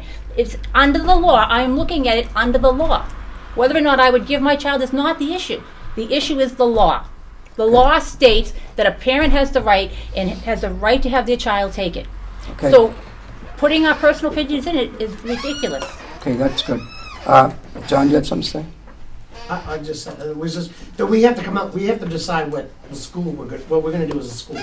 And that's what the nurses, when I talked to Susan Welsh, what they were talking about, the Nurse Association, was that if the school district developed a policy that would allow parents to bring that or any other homeopathic type product in to distribute to their child, that they were allowed to do that. And there are certain guidelines, even with amphetamines and so forth, they're not supposed to be in school with narcotics. If they have to take a narcotic, they're not supposed to be in school at all. just for that day. I mean, if they're on a narcotic because they had surgery or something, that's, With the amphetamines, that's what you are giving. Yeah, but I'm talking Concerta and Ritalin are all Yeah. amphetamines that are being handed out by the print, by well, I the was teacher. talking about a different By the nurses. narcotic, Hey, but anyway, it's gotta be, in school district, it's different, we don't wanna violate parents' rights, that's not what we wanna do. But I have a question, I'm gonna ask the same question I asked on the recess issue. Is there any place in the state that's doing this right now? See how it's working? That was my question from before. No, there isn't yet. I know their concern, there were two concerns. One, because it's not FDA approved, the product that you buy, when they tested it, they would say they were below 0.03%, but they found that it was above it. So that you're not sure that what you're purchasing actually does have less than it's supposed to. And two, it's not medically necessary to do it during the day. A parent could give it to them at home, and they would be fine using it until they got home again. No, So that's I'm gonna do one more time, and I'll hand it back to the rest of the board. I did, doing my homework again, I did a lot of research on this issue, and I don't know the ladies in the back, but I heard the same thing that she said. That's what I interpreted. They haven't done any good studies on this, and that's what I've read, and I agree with the lady in the back. Does anybody else have anything to say? But I'm not I against- think Jan hit it on the head pretty good too. You know, I think if it's, I mean, yeah, they're sent to school with Ritalin and things like that, but that is prescribed by a doctor to be taken at a prescribed time, at a prescribed dose, for a prescribed reason. This is a homeopathic that could be higher, could be lower. They could take before they get to school to cover that thing, because there's no rules or regulations on how it's done. You know, so I mean, I could have like whatever, have them come in and take a teaspoon of cod liver oil. I could come in. You know, I'm just saying that's not controlled either. But I mean, God knows, anything is some help all nowadays. But I don't think that once we start crossing that line and saying this is allowed and that's allowed, and we can, you know, then we're going to really open up the floodgates to things that just, I don't know. I don't agree at all. Go ahead. I also, just not to add fuel to the fire, but the drugs that are regulated by the FDA, I actually work in pharmaceutical manufacturing to some extent, and drugs that are regulated by the FDA are strictly controlled in how they're manufactured. Non-FDA approved drugs like homeopathic medicines are not. The manufacture of them is nowhere near as strictly controlled. So I'm not coming down one side or the other, I'm just adding information that it's not necessarily as safe as FDA controlled drugs. Larry, I think you had your hand up. Thank you. I just wanted to add to Paul's comments that with enough cod liver oil, you are at least assured of an outcome. But more importantly, Samuel Johnson, the author of the first English dictionary, English scholar, said, quote, "The law, sir, is an ass. It will bear any burden legally placed on it." Now, I'm not for or against this product, okay? But I remember the old days when they said they use leeches. Well, I read an article the other day on medical. But they're using them today, leeches, because a woman had a bacterial infection in her leg. What they did is they used leeches to take care of her infection. Then they had to do a skin graft. I have a lot of questions on this issue too. If you stop, go ahead. I think my question would be, how do we approach any homeopathic? I don't. Like, what do we do now? Has anybody ever asked to do an essential oil or anything like that? Is there anything we already do? Well, I guess if it's a legal thing, and you're allowed to bring it in, then why can't? I mean, maybe it's on the elementary level, but if it's a legal thing that has no control and there's no, then why doesn't the student just bring it in and do it themselves? Well, that would be. It's no different than cough drops. Well, It's homeopathic. Well, technically, I think they can't even take ibuprofen. No, they can't take cough drops either. Right, So- and that, Which is. I'm just saying this is. no, and a I little agree, but if you over have the a top. child coming in with cough drops, they're not supposed to share them, it comes down to that. Okay, it's honestly, it comes down to, under the law, a parent makes a decision, and it's not an illegal substance.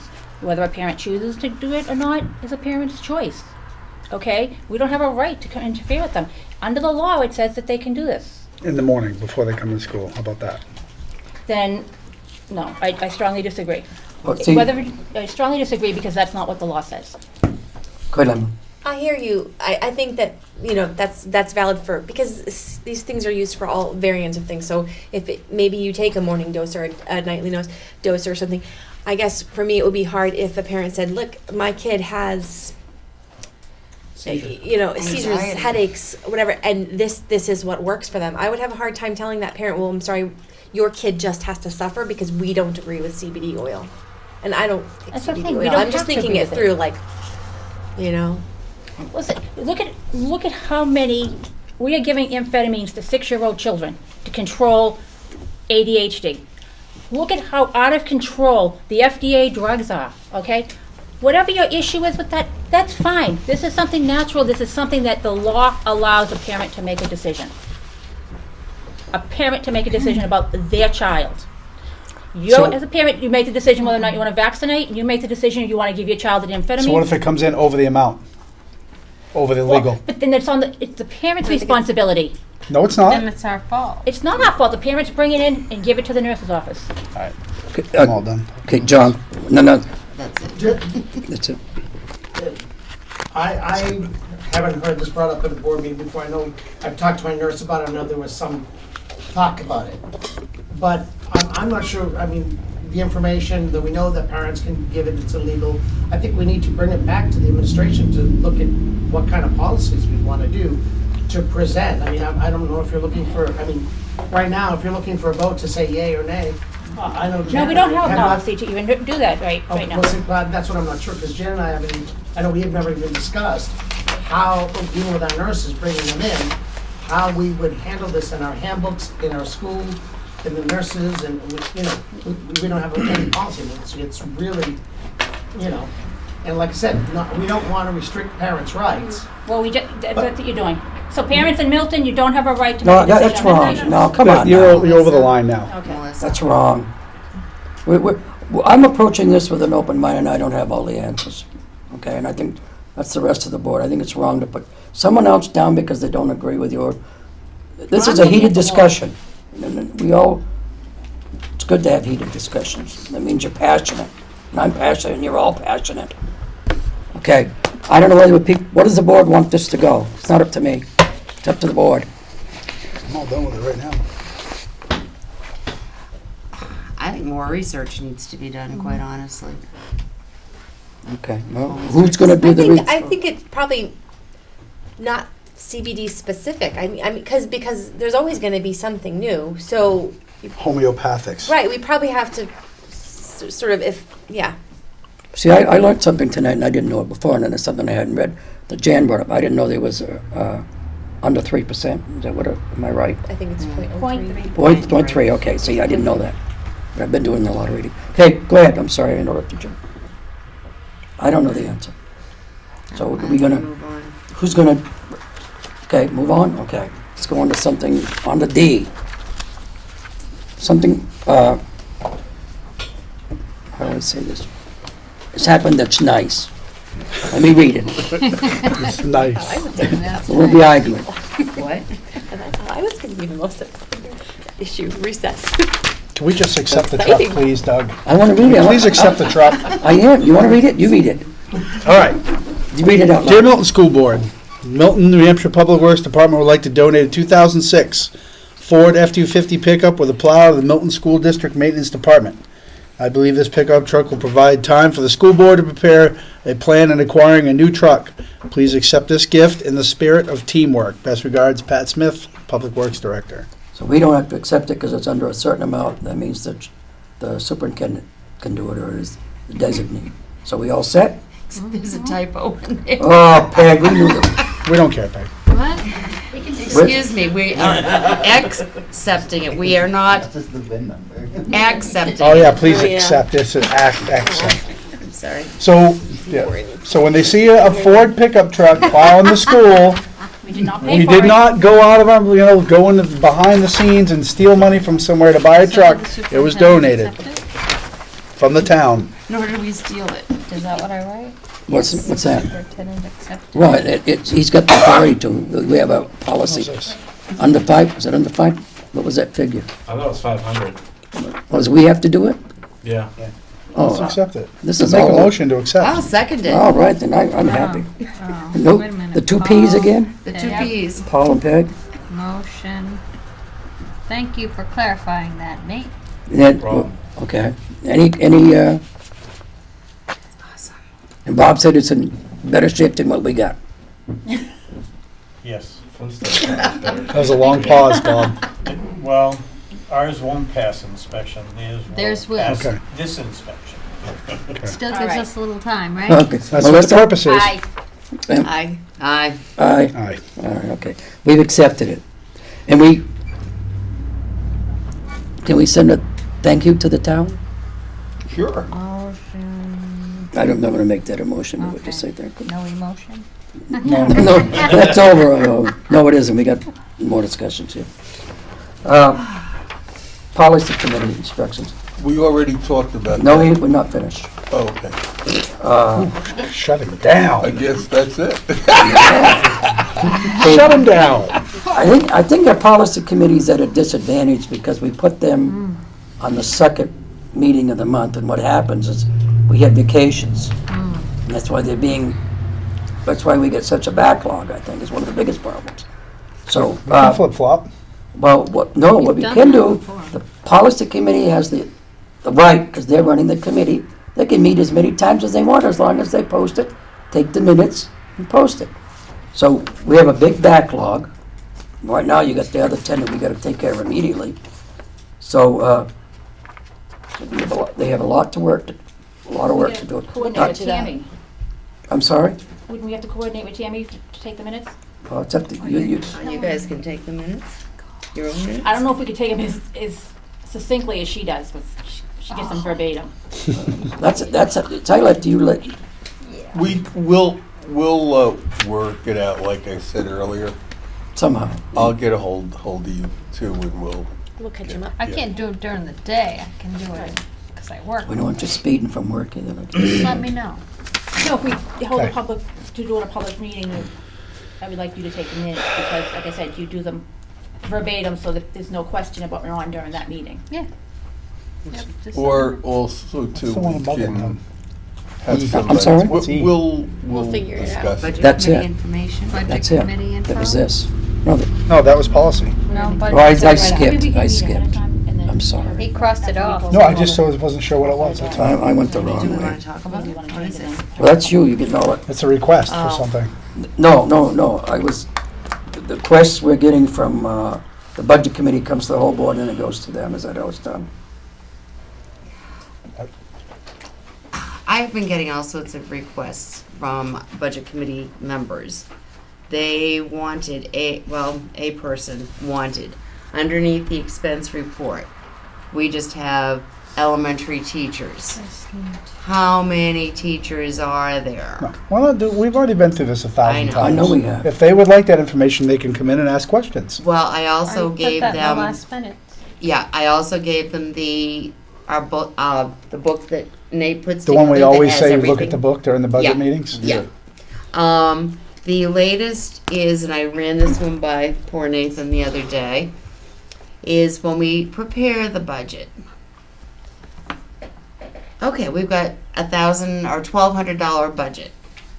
So in January, we're gonna spend 100, February 100. So every single month. You're right. I mean, I almost, the last meeting, Emily, because you are the backup, the alternate, I almost called you and said, yo, Emily, I'm out of here. It's all yours. I have a question for you, Peg, and I hope the budget committee is watching me. Are these asking the same questions to the town and they're getting a response? That's my question. Well, I think if they want to answer these questions, come to a meeting. We're not gonna, it shouldn't be up to us to break this down into subtopic A, step part 1, little a, when we answer every question they have at their budget meeting. If they have a specific question, whatever, if there's a specific person in general, they need to come to a meeting and ask him. I mean, Nate does enough as it is, besides I know, breaking this I down know. into 14 sub-paragraphs to find out where we, bought a box of pencils as part of this. There's a line you gotta draw somewhere with this stuff. Well, I think the law clearly states, if you don't make a report, we're not using ourselves, they want a report that's not being made, that's given to us, that isn't right. I don't think it's by law you're supposed to can do that. I don't care what anybody says. This information is available in that book. They gotta do a little work themselves. Right, exactly. Yeah. And to kind of answer your question, Paul, about the town, or maybe you asked, I don't know, He one of did, you yeah. asked about the town. I have a tendency of answering questions, which is probably my problem. I should not answer questions when people ask them. Well, if you know them. Well, I know, but that's Legit. the one reason why every month I go through the expense report. Nate, Nate very nicely answers it. It gets sent to the budget committee so that I go through the report every month. And those questions are answered. And so now all of a sudden, now we want more. And it's like, as I said, I spent 10 to 12 hours Why? recapping all of what we had done all year long, because new people on the board didn't get it. So anyway. Can I go to John and come back to you first? One thing we don't do in education, and we should do that, they do in business. Now, he is asked to do these different things on these reports, your programs don't have a little button that you would do. You would have to do this all manually. What we don't do is when we ask for these things, we do not, and give tasks to educators, we don't figure out labor hours and how much more this is going to impact the business administrator's office and how much more they have to do. So if they want all these things, then we need to start looking at the labor hours and increasing labor and bringing in more assistants to get these things done. So What's the budget committee don't wanna give us the money? but that's the thing, I mean, we have to. I hope they it's saw not that, that but- we don't wanna do it, if we had a huge staff, sure. But this is labor hours, and it's labor intensive. That's, because it's not just a button he can Well, I press. mean, and I think there's an easy way to do it. I mean, whoever this person is, how much did you spend on groceries last month? Well, I spent $300. Well, how much of that was milk? Well, honestly, if they want to cut it down that far, look at it from that standpoint. They're asking the exact same thing of us on a grand scale, on a multi-million-dollar budget, that we should ask them on their groceries, what they bought. It's the same thing, just 50,000 times more, and it's not fair to Nate, at least. I've been on the board, we presented twice in front of the budget committee. And I know Mr. Currier has commented on the amount of work that we put forth before we even attend our budget sessions. So anybody asking you to spend 10 hours, Peg, with specific questions, when we have laid out everything, Nate has done an incredible job. We have gone above and beyond, and I think asking someone to spend 10 hours to come up with answers is above and beyond. And I agree with John, if you want additional information other than what we're putting out, then there's a cost to that, because we do have to express that cost. Well, we are given the information. If they don't want to read it, there's... I make a motion, Peg doesn't do that anymore. I'll I second that. Oh, we got a third. Yep. And Peg, if they ask for things, she comes back and asks the board. It's true, I'll it's true. take it under You know, you advisement. took it to the board, and this is the board's Yeah. answer. Yeah.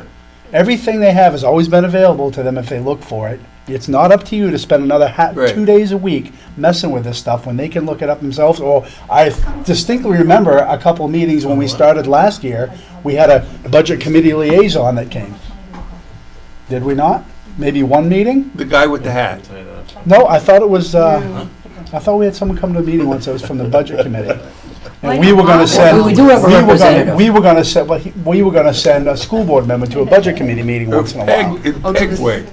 back and forth. No, that was the Board of Selectmen. With the selectmen. Yeah. I digress, but still. No, But but I- that was the idea of it, and then Peg went to that too.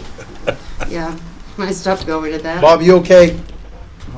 Okay, looks like he's gonna rage. Bob's getting ready to rage. I'm hanging in. Good. waiting for my Okay, time. okay. Are you cold?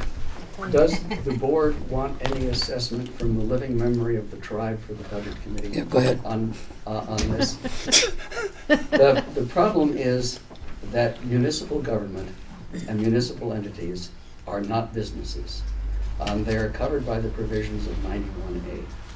In addition, the actions of the town and the school board are covered by the provisions of budget law, which says the committee may ask for information about expenses in such detail as it requires. What you can do is demand that the committee as a whole vote the request, and that the committee as a whole specify the detail that it wants, and that specify that it is attached to a voucher. And I would take the position that the transfers of funds within line items and the average decline of the balance from the beginning of the fiscal year to the end of the fiscal year is not a budget committee issue. Secondly, I would remind the budget committee that there is a difference between the month of January and the month of July. And the budget committee, every year it meets new, is amazed to find out that the school district operates on a different financial year, and they reconcile their expenses differently. And I would hammer back at them with that. But see, everything that they want is at their fingertips. Because they could do it every month themselves. They had the program. That I could do, I used my little calculator that, okay? The adding machine. Okay. Neither the town nor the school district, well, the town particularly is not required to have its department heads come to the meeting. You guys don't have department heads, but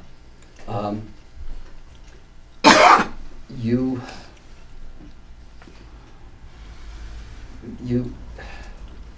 never mind. It's always important not to be impolite. But just generally force the conversation back to the limit of what the law says. And the fact that it is any specific detail, you need to define specific detail. And most importantly, a month later, hammer them back and ask them what their brilliant minds did with the information you gave. Thank you, Larry. Anybody All else? right, thank you. Larry. Moving on. Okay. We're all done with it. I'm gonna move to Business. old business. I got something for you all. I have to thank Tammy. Because we, Oh, what'd I do? no, it's crazy, it's Whatever is crazy. laminated. Oh, I didn't laminate it. We had some questions and I was looking for information, the proper way to do the non-public. We got that. Okay, thanks Tammy, and I called the New Hampshire School Board Association. You get the laminated ones. You did? You get, Oh, they're in. Oh, they were in Sleeves, the they're protectors. sleeves. yeah, that's all I've done. Protectors. Yeah, no, We have the notebooks that go with these. Gracious. I was gonna do that for you, but, this, well, okay. Never Now, mind. that's bedtime reading. So when you have a committee, you know when you can go into non-public now. Now, any of you have, well, bigger. okay, so, all right, that's all I have on that issue. Okay. Moving on, we're out of, Paul, you're up. All right, so committees. Bob, here we go. A couple things came up at facilities meeting tonight. We're gonna bring forward to the board a couple of expenditures. One of them is replacement of some pumps at Newt. One of them is for the fuel pump that pumps the oil from the oil tanks through, to the furnaces and all that. Both pumps in question are over 13 years old. One of them's been repaired once. So the total for both pumps with labor, parts, and all that, $6,145. So we need to replace those pumps in this, obviously over the course of the summer before we get back into the heating system again. One of them's for fuel, like I said, and one of them's a circulator pump to circulate hot water to all the different heating systems. Correct? Right, it's about 2/3 to 3/4 full. Of Old Newt. So the pumps are 13 years old. They're kind of on borrowed time as it is. So we'd like to go ahead. Well, that's $6,145 come out of our balance of $12,512. It doesn't have to.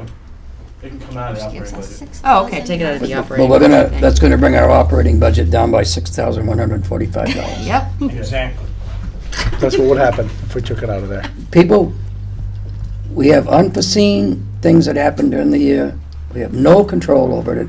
It seems like it happens every year, and so, So, go ahead, Paul, I'm sorry. nope, so that we're gonna need a motion for that. I will, you wanna, You can make a motion, I'll second it. okay, Doug has done that. Doug, Peg. Should come out of operating budget, right? Yeah. What? We'll start with that.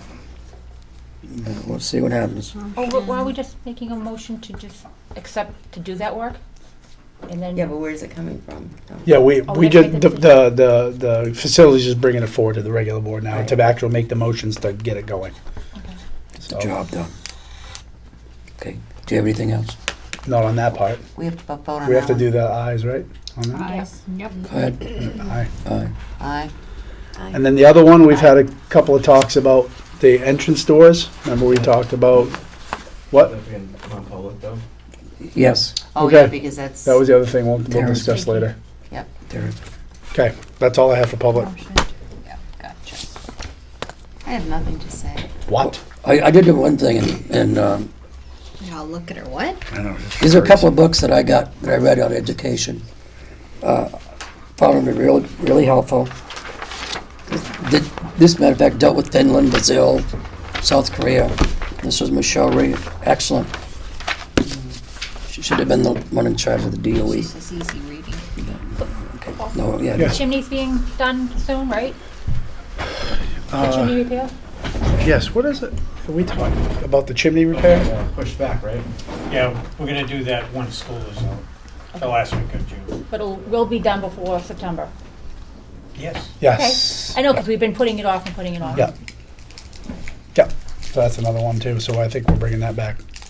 Right, oh, that, we already approved No, that. that's all set. That's already approved. Yeah. Yeah, Yeah, that's you right. just agreed to spend the money. Because we were Yep. gonna do it April vacation. That's but the correct. weather That's was right. Right. Consistent enough to get it done. Yep. Okay, anybody else?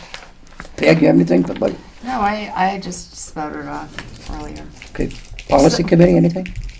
No, we have just got to know, make the Got some work to package do. thing. Yes. We got lots to do. Yes, now, if you need help, We got lots to do, you because need I'll be help, with you. I'll be willing to help you if you need help. Volunteer. Okay, public comments? Go ahead, Al. Tongue is bleeding. I'm trying to be respectful of the fact that public comment is at the beginning and at the end.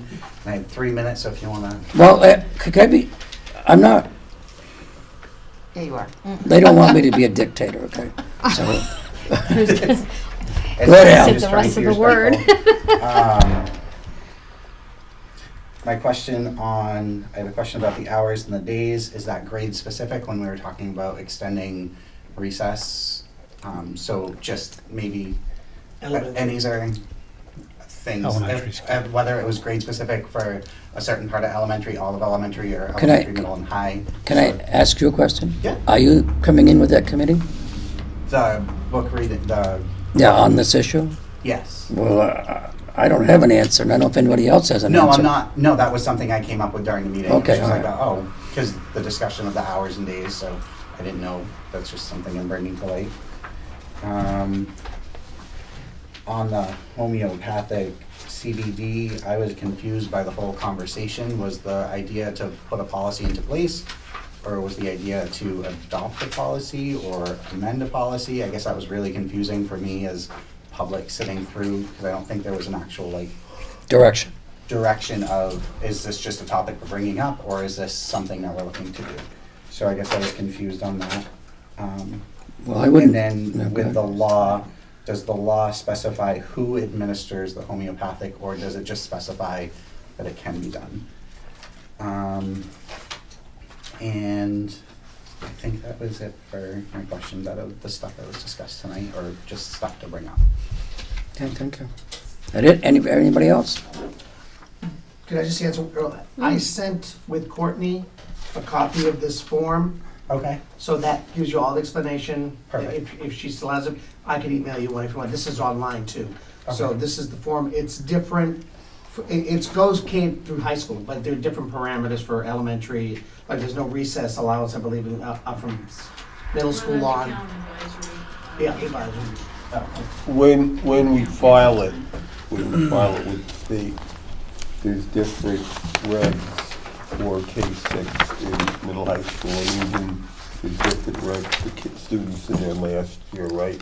And the 12th grade students. So in answering the question, it's very prescriptive to the age group you're in. So your initial point was right.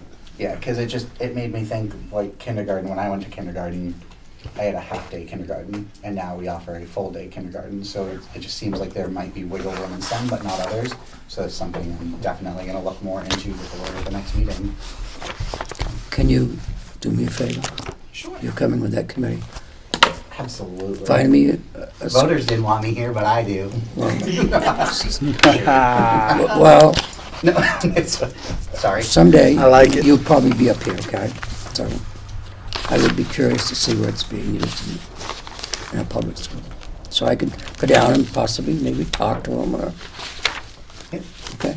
And same, you give any pull on that other issue too? Any school where it's being used, I'd like to know that I too. have no poll. I just have questions, and I like to do research. I just Well, wanna- you and I like, probably I'm are a gonna lot use alike. The number thing that goes. You do that too? As You do that too? Okay, all right. All right, anybody have any comments? Love it. Okay, okay, I guess that's the end of it. I need a motion to go into non-public. Make a motion going to non-public. I'll second it. Okay, that's gonna be under RSA 91A, 32, A, B, C, I, and K.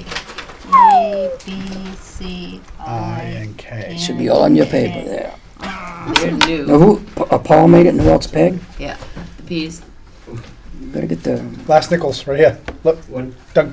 I'm sorry, one more comment. go ahead. Without the alphabet soup, I continually ask the town if they would give the topics rather than the letters, so that you know what topics you are going into non-public Well, on. that's difficult because, They're very Wow. long. They're very long. Life is hard. you want a copy of this? read it? I made an extra one. I've got most I'll of it. let you I've read got it. most of it. Well, yours, that's where you're better than me. Thank you for your work. There's a critique. You want A these? dismissal, B, hiring. Somebody else has to throw them out. C. Now you can see it. Okay, did I call? Yours. Aye? Aye. Aye. Aye. Aye. Aye. Bye. So Whatever we're, it is. Aye. Aye. Make sure you guys 8:32? signed in for me. Out for now, right? You can all in first.